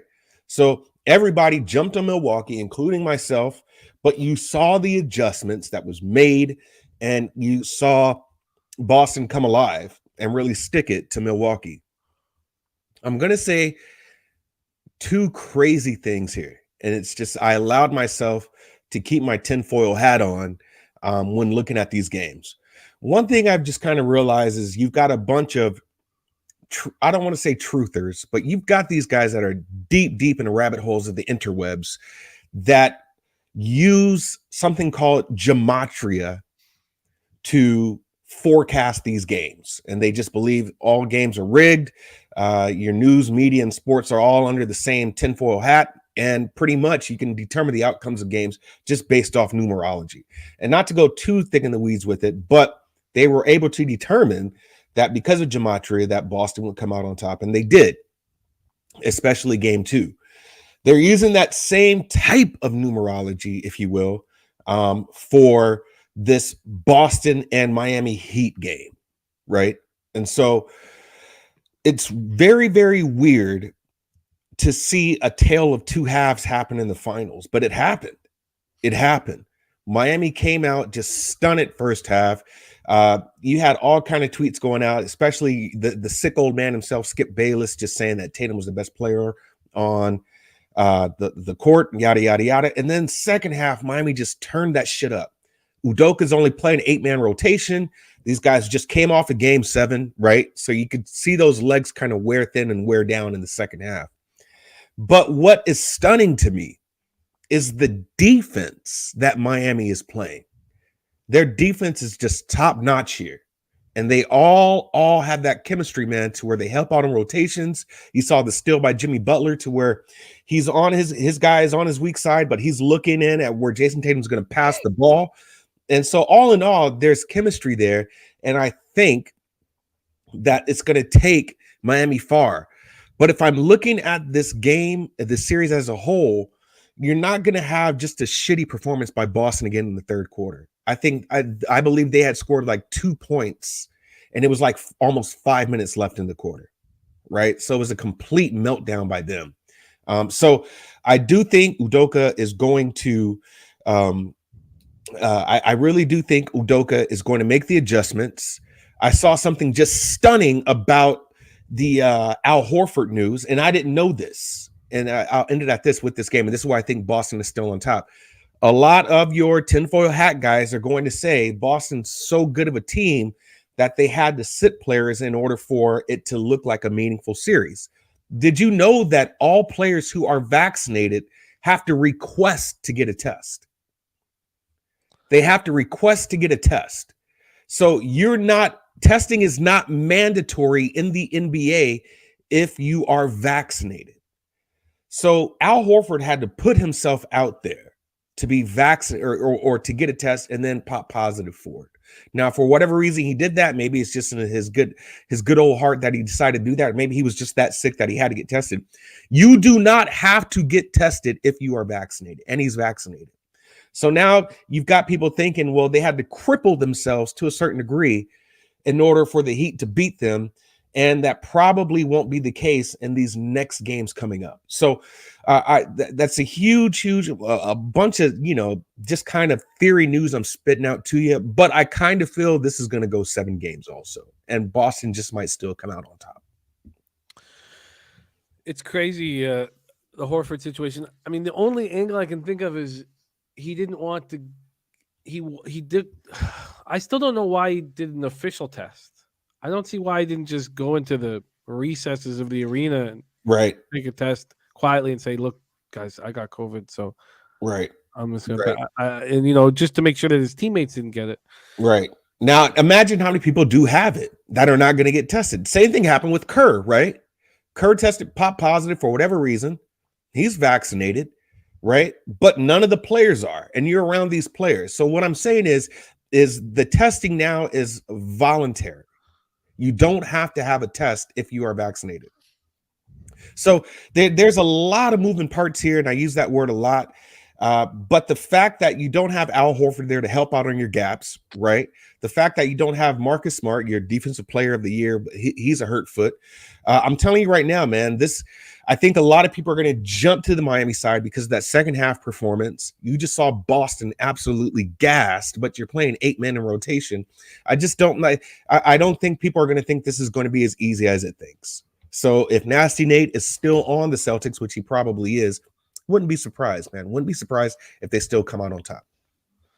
Oh, this guy. I have an official play. Okay. Oh shit. Okay. Celtics to win this series plus 120. We talked about it yesterday. We knew all this was going to happen, and this is exactly how it followed into plan. And I don't have the futures odds right now for the title, but I will also be moving on the Celtics to move the World Championship. It was actually a plus 300 now, actually. So there we go. I'm making both official for the show. All right. Say hey, POD Celtics win it all. Yeah, wouldn't be surprised. Plus 300. Wild. Okay, very, very interesting. And we'll bang it out here all day tomorrow. But great stuff there. I love the So breakdown. yeah, to Mike's point, I don't use that to handicap games, right? I look at everybody's opinions. When it comes to handicapping games, I just get to the numbers, right? So that's pretty funny, man. I got you, brother. But no, I'm not. I don't literally put on a tinfoil hat and Google conspiracy theories and like, oh, it's the 13th day of the month. Yep, they're winning. No, it's just amazing how deep this rabbit hole goes. So yeah, I hear you though. That's funny. I like it. Rob Freese is out here in the Bay. We can start to taste the finals. Come on. Warriors 4-1 in the series. Let's break it Wow. down here. Mavs, Golden State Warriors. We're in the Chase Center in San Francisco, California. Let's start with the market line history. Opened at 5.5 3 days ago. 11:06 p.m. Within 9 hours, went to 5. And then just this morning at 11:30 a.m., it's back to 5.5. From a totals perspective, opened up at 214.5, got all the way up to 216 2 days ago, and then dropped down to 214.5. Where it is right now. Let me just confirm that is, yes, which is where it is right now. Okay, so let's break it down. First off, the Dallas Mavericks this year in the regular season played at the slowest pace in the NBA, 95.64 possessions a game. They've slowed it down even further in the playoffs, 92.50 possessions a game. The Warriors in the regular season played at 98.74 possessions a game. Come the playoffs, they've sped it up a little bit to 99.82 possessions a game. LJ from H-Town says Dallas first quarter +1. He says Dallas is 9-3-1 straight up first quarter in the playoffs, averaging 26 points. Warriors are 3-8 straight up first quarter in the playoffs, averaging 26 points, 52-point first quarter total. First off, the most important factor is the Warriors are 6-0 at home in the postseason. And look, Mavericks have been very good at home too. They had that series opening loss to Utah, but they've won 5 straight at home. Don't forget that series opening loss to Utah was without Luka the Don. Right. Warriors won one more game during the regular season. Mavs won the season series 3-1. In the head-to-head matchups, it felt like the Warriors didn't care very much about them. Luka outscored Steph in all 4 regular season head-to-heads badly. 26-14, 25-18, 34-27, and 41-21. Steve Kerr is going to be back. He's been cleared for the start of the series. The Warriors have 2 extra days of rest. Otto Porter will be back for game 1. I don't know how important that is. Andre Iguodala, his neck injury is still an issue. He's trying to get into the series. Let's go over to the cash flow here in this one. We have 37,324 tickets in, and Sports Insight says all of the line value is on the Warriors. Full line value on the Warriors. 65% of the tickets are on the Warriors, but 82% of the cash. And then 33% of tickets are on the under, but 49% of the cash is on that under, and we've seen it come back. All right. Take it away here. Derl, West Finals, Game 1, Mavericks Warriors. Right. So I want to say the books got smacked yesterday with Miami Heat, right? Like all the money was on Heat. All of it. Books got smacked. Are they going to get smacked 2 days in a row? Right? Because my money is definitely on Golden State. So I've already taken Golden State minus. I wait until after the first game to kind of see, what the game looks like and what they're going to do. So I don't make the quarter bets. Couldn't talk LJ off that Dallas first quarter. If you look at the 4 games they've played, Dallas has beat them 3 times, right? So Dallas does have their number in the regular season. It was close one game. They got it to 101 to 104 with the Steph Curry 3 with 8 seconds left. And Kristaps was able to make a couple of free throws and pull away. And that game was 107 to 101. So looking at the totals, they're up and down, 2 unders and 2 overs, right? So this 214, wouldn't be surprised if it goes over, but you're going to have to look at a decent first quarter from Dallas in order to do that. Dallas has put up almost a 40 burger on Golden State in the first quarter, right? So you need to play fast. This is all about matchups, if you ask me. And this is the perfect matchup for Golden State, right? Golden State can play small they play small already, but Dallas doesn't have your big man besides Dwight Powell, that's going to give you some decent minutes and decent stats. That's just my opinion, right? Other than that, I don't see how Dallas is going to contain 3 possible hot shooters. So Luka's going to be switched off on. They're going to put different bodies on Luka, right? So you have Wiggins playing him. You have Klay Thompson playing him, right? So they're going to run his ass. And even if Luka's scoring points, as long as everybody else doesn't get involved, I think that is an issue for Dallas because who else is going to score? You're not going to get a 30-point quarter or a 30-point game from Spencer Dinwiddie, not yet at least, right? And you're not going to get these glue guys that help you probably until later in the series. So this first game, in my honest opinion, should be a blowout by Golden State. You got the rest advantage. You've got your head coach back, right? And I think they have a good game plan to come against the Mavericks. The problem with the Suns, and I had said this in the Suns' previous series, and that was something I had noticed with Nollins. Nollins ran the shit out of Chris Paul, right? They put Herb Jones on him, Jose Alvarado on him, and they just ran him up and down the court. They got his ass tired. They got him tired. And I saw Dallas do the same thing. And then in most games, when Luka was going off, he was calling for the switch. So he was calling for Chris Paul's number because he knows the size advantage. You can shoot right over that man, right? You're not going to have that same advantage here with Golden State. You're not going to have that advantage. So even if Luka does go off and get his number called and he makes shots, I just don't think, man, I do not think at all that other guys are going to be able to get involved.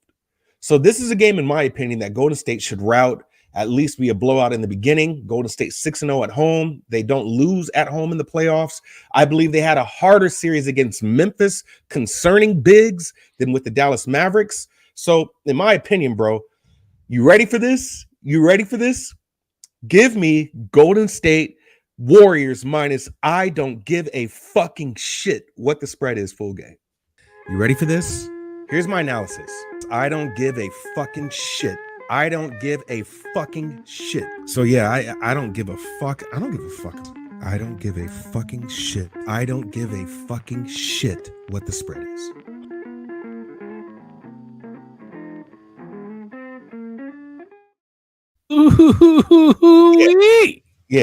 Yeah. So to Dennis's point, because I take a chance to read the comments, no one can guard Luka, right? It's not a matter of guarding Luka. Luka's going to get his, right? But he could still get his and lose the game. That's already been tried and proven at that. But you do have multiple bodies you can throw at Luka to get him tired out, right? So The first quarter seems like it would go to Dallas. Even the first half may go to Dallas, but I believe Golden State can pull this game away. That is the second half and third quarter blitzes. This is another one that I also like because of the big issue, and I've already stepped on this as well. Give me Kevon Looney points, rebounds, and assists over 13.5 because he's at least going to give you at least, just shown in his games already, the least amount of boards that he's given you in a game is 6. In that game, they had Kristaps Porzingis in there, who is the biggest guy, right? So he can give you a 7, 8, 9. He's even had a 10 rebound game. And you're telling me he only has to score 2 buckets? He can give you an assist. So I do like, and I've already stepped on it, Kevon Looney over 13.5 points, rebounds, and assists, because I believe he will easily be able to get 8 boards today. His number is at 7.5, right? That's kind of plus money. So even if he gives you 7 boards, that gives me points and assists at 7. I believe he can get that too. So he scored 8 points in a game. He scored 6 points in a game. I'm telling you right now, the points, rebounds, and assists, I am really confident about. I believe he can give you 13.5 over that, and I've already stepped on it.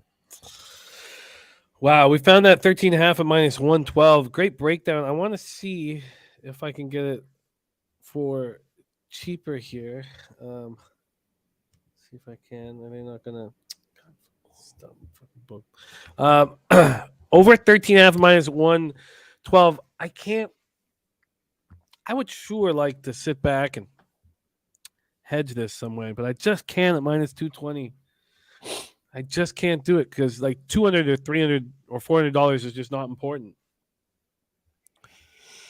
You know, right now. Sometimes it is, sometimes it's not, but right now it's not. But I'd love to figure out a way. Let's lock you in for the 5.5 here. We can get you that 5.5 at -105, or you can take the 5 at -115. What would you prefer?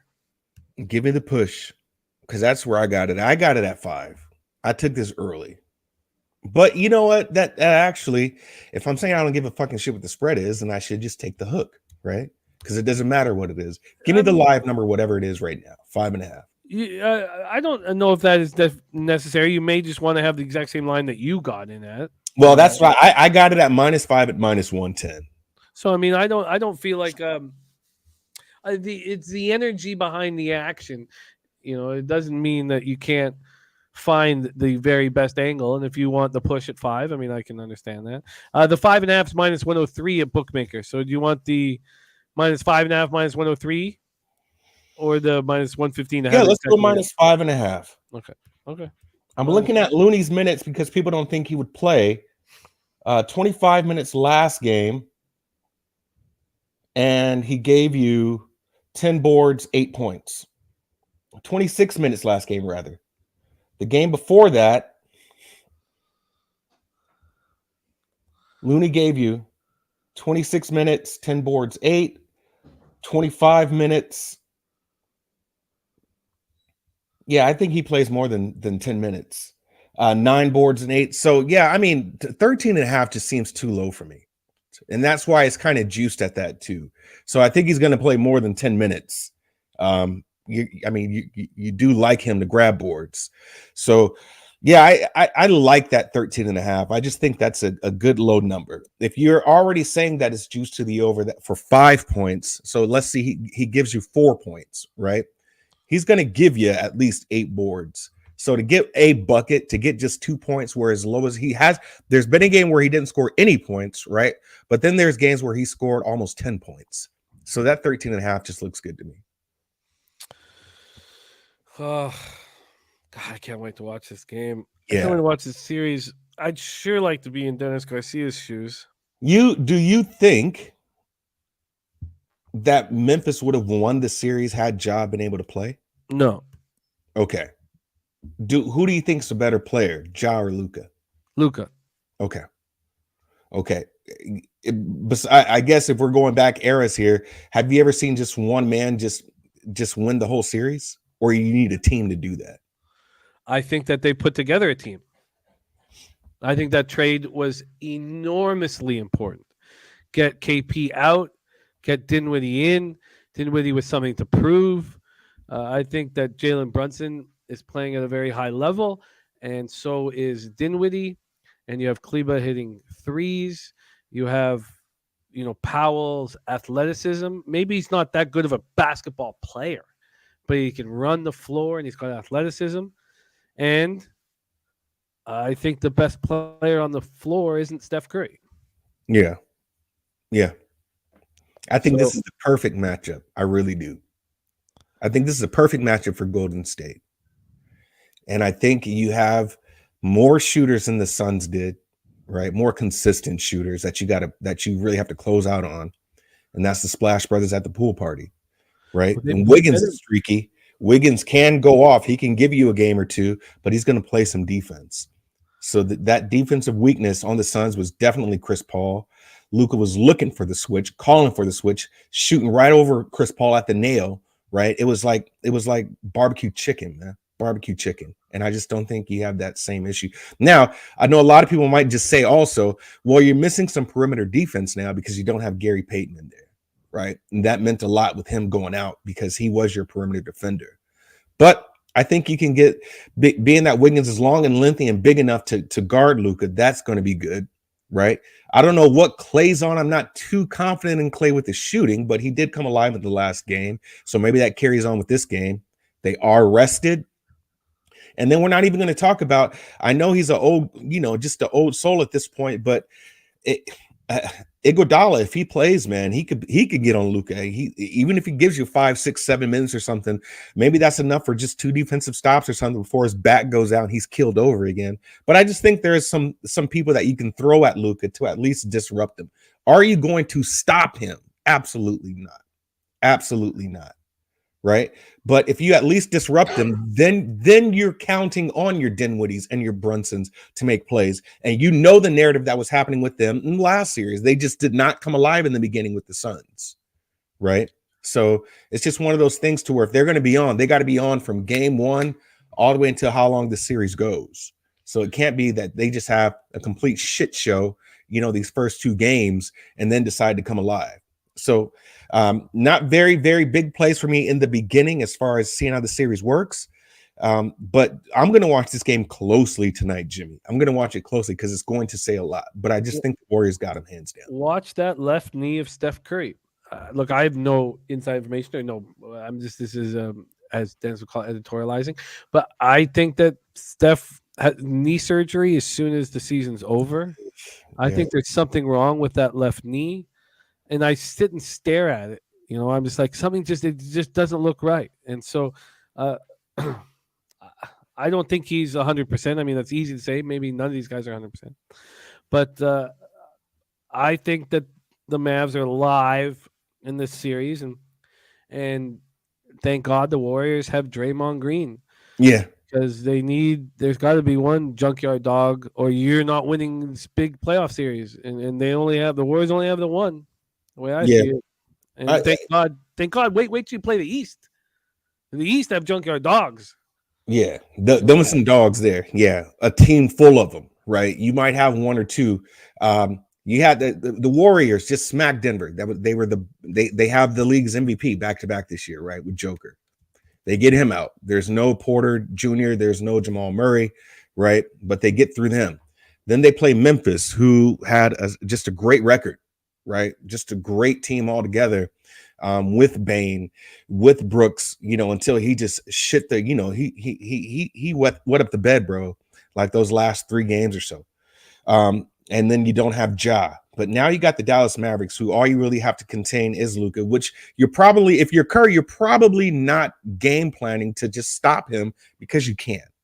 Right. So you got to know how to really just disrupt him and contain him and see if the other players are getting involved. And if they get involved, then you could just take the L. Right. But you just need, in order to beat Golden State, Jimmy, you need a great play out of your other guys. You need Kleber to hit these threes off the top of the key. Right. You need Brunson to give you about 25. You need Spencer Dinwiddie to give you at least 15, 20 points.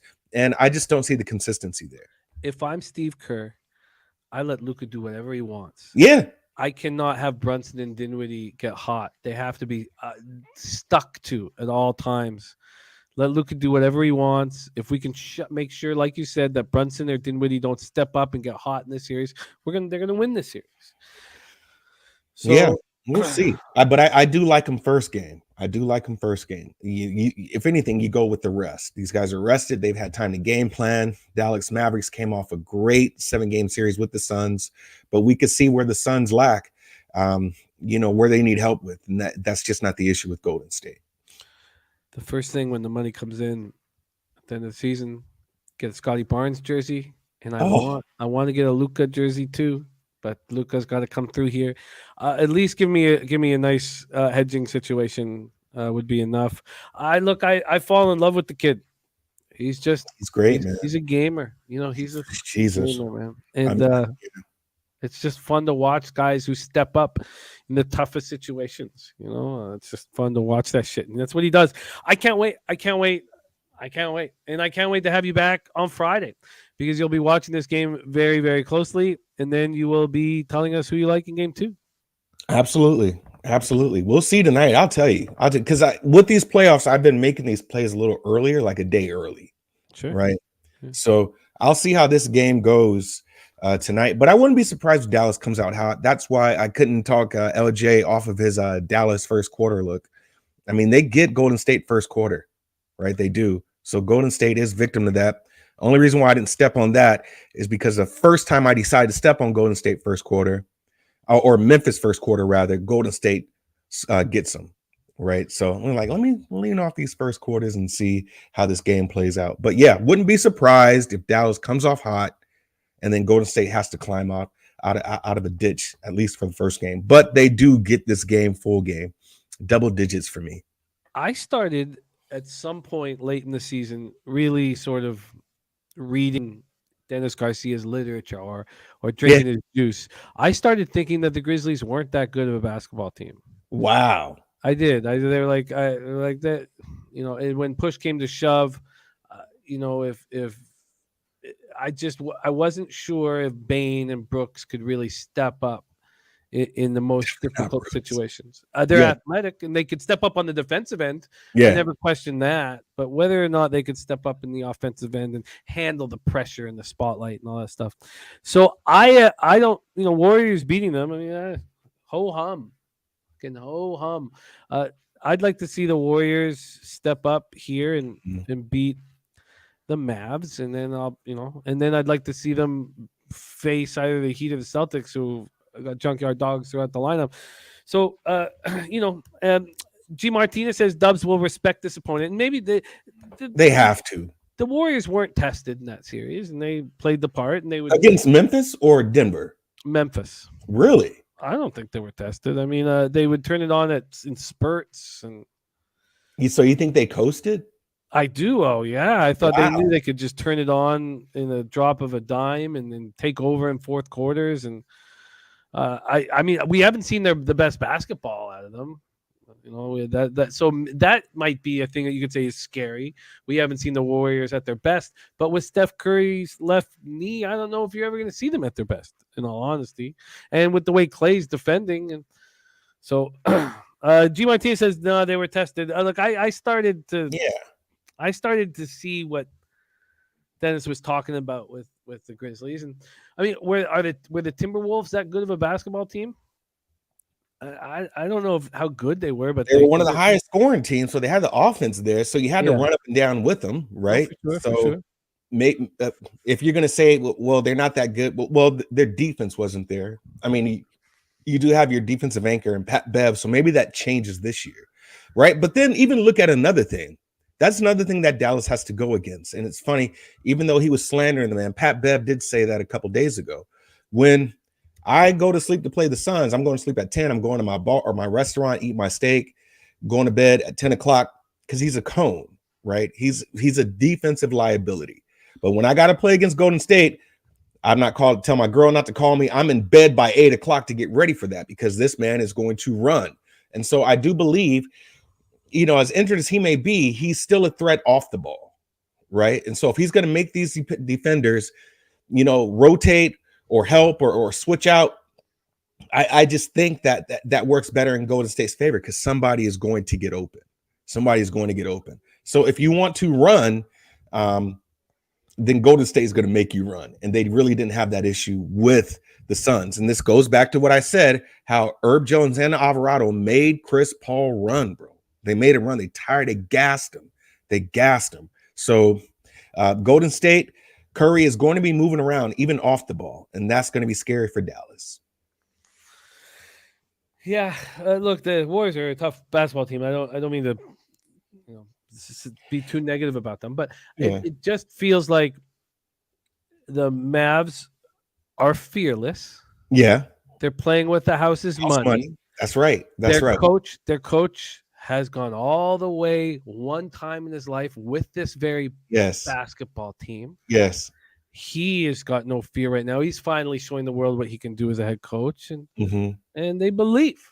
They do. And look, if the Warriors win game 1 by 30, it's not going to change my sentiments here. And then, who do you have this first game, Jay?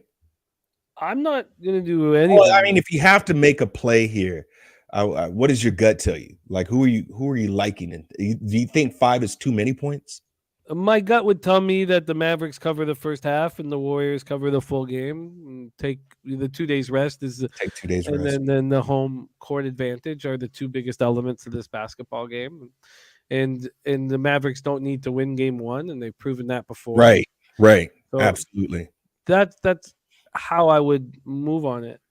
For me, the only thing I care about is the bottom line, and it's my money coming in. It's the only thing I care about. So So at this point, I'm not going to compound losses or anything like that, and I'm not going to get cute. I'm not going to do shit, but watch this game very, very closely.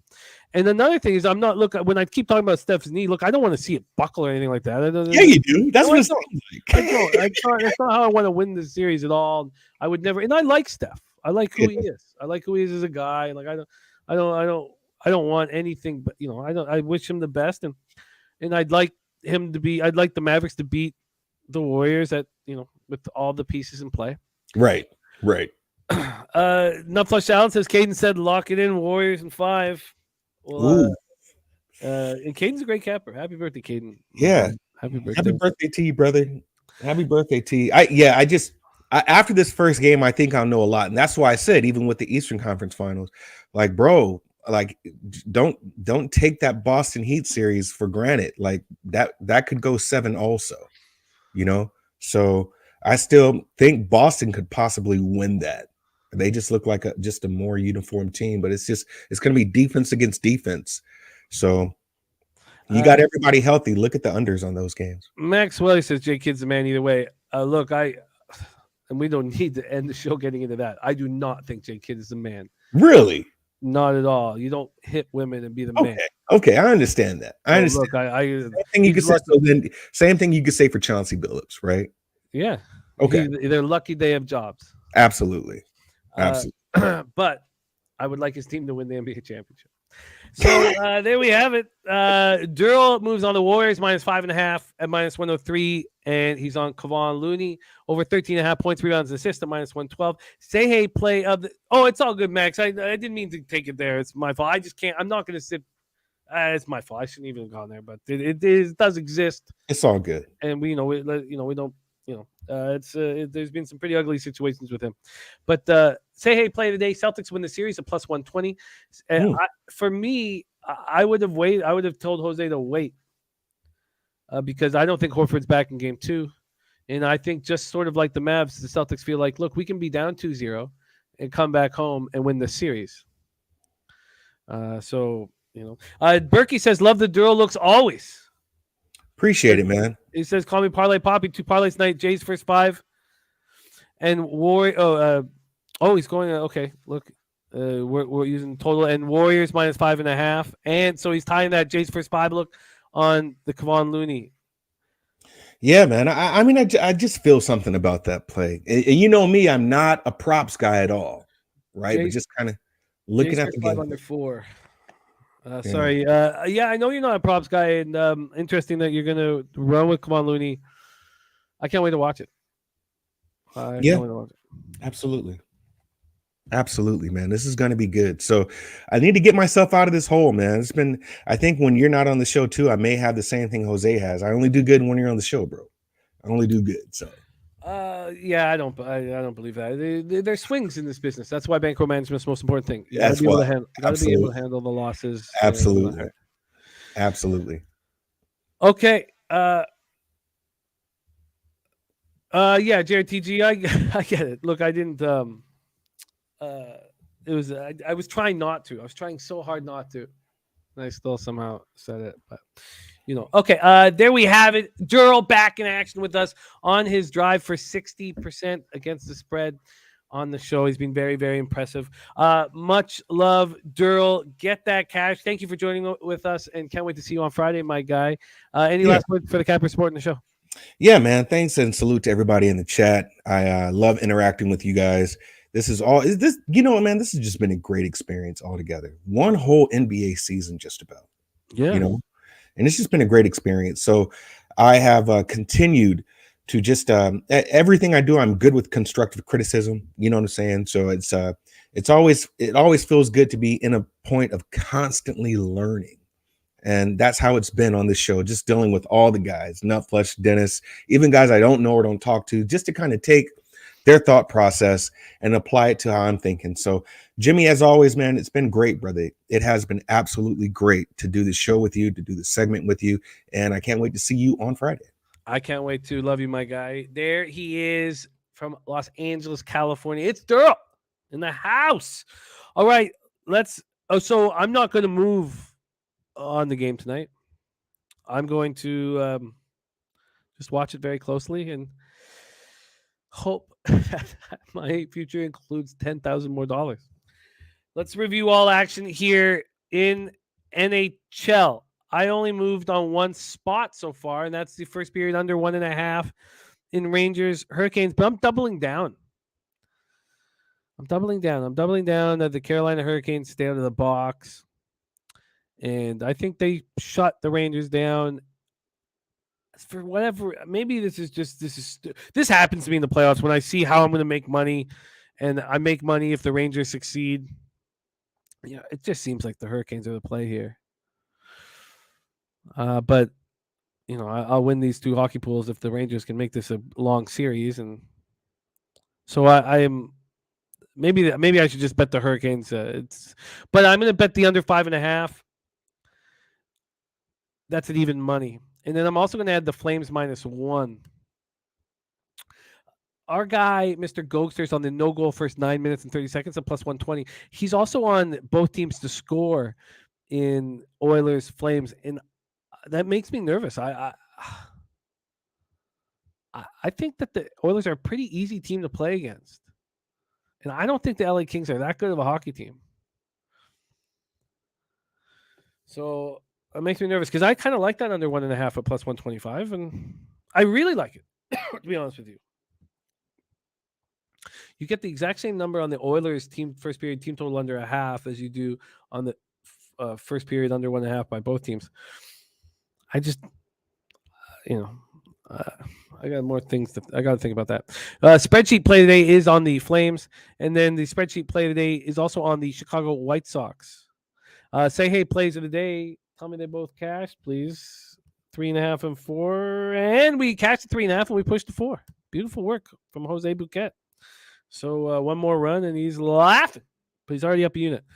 I accidentally double bet the 3.5 too, personally, so that makes me feel even better about myself. Nice. Okay, I've got moves to make here on the under 3.5 and the Twins -1, and I've got question marks beside it, so I'm gonna have to study that a little more and go over numbers and all that stuff. Cabby gets his card started with the Guardians first 5 -118.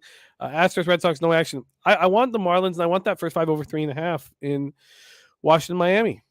I plan to do that, but again, that's going to take a little bit more work, which I will do right here. Padres, Phillies, no action. Yankees, Orioles, no action. Mariners, Blue Jays, no action. But Sharpie's on that first 5 under 4. So is Dave Burke. Cabs, Mets. Cabby's on the Mets team total over 3.5, and I'm going to be sort of on a different look. I think the under 7. I think Jordan Hicks has a great performance here on the road. I think it's a nice opportunity for him. This could blow up in my face so quickly, and hopefully they go right to that strong pen right away if that happens. Cubs -1 will be added to my card. Cabs on the Angels -1.5. I agree with the Angels at taking care of business here. I wish I had come to that conclusion earlier. I got to see if it's too expensive. White Sox Royals, no action. There you have it. Thank you guys so much. It's great to be back. I got very little sleep last night, and I'm not well. Jose, thanks for doing such a great job with the show, my man. And No problem. And still keeping us in the dark who your special guest is? Well, I can tell you that one of them is my good friend Jeremy, aka the fatter version of me, aka Gabriel Iglesias' skinnier twin. So shout out to my guy Jeremy joining me today. But the other special guest, the he, she, they, it will remain under wraps, unfortunately. That will just give people more incentive to come watch. Speaking of come watch, please watch us on Saturday when we have the Preakness all day. And I had a bad derby, and I need to make up for it. I think I should come out of retirement again for calling horses. I mean, electric. I was down on in the dumps when you were calling those races. So it was strange. Not good memories. No, it hurt me, man. Well, Jimmy, I'm here as an avatar for the chat, and we want to know, how's your vacation? What'd you do? Oh, it was great. It was great. We got to Clearwater really late on Wednesday night. Really late. We had some flight issues leaving the country, leaving Canada. So we got late, maybe 10 o'clock. Took it easy, and then Thursday was like magic.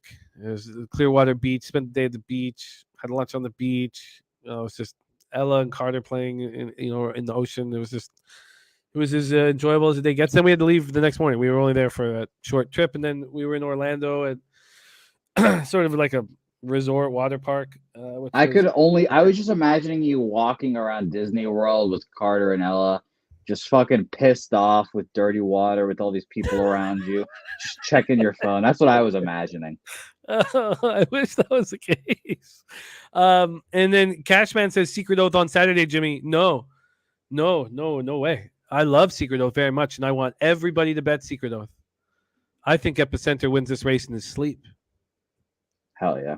I think Epicenter wins this. Now, how do you make money off of Epicenter winning the race in his sleep? That's the question. I think that the numbers that were dropped from what's it called? The early vote. The numbers from the Wood are skewed. All those speed figures were so high. None of them did anything. I want everybody to bet early vote. I want everybody to bet Secret Oath. It's too bad Rich Strike isn't there because I want everybody to bet Rich Strike. Epicenter wins this race, with his eyes closed, turning it on late. The Epicenter is going to win this race very easily. But the question is, how do you make money off of it? And that's what has to be figured out still. That's how I see the Preakness. Yes. I forgot to mention one last official play. I think the Mavericks win the series against the Warriors too. I think the Mavericks have the best player on the court.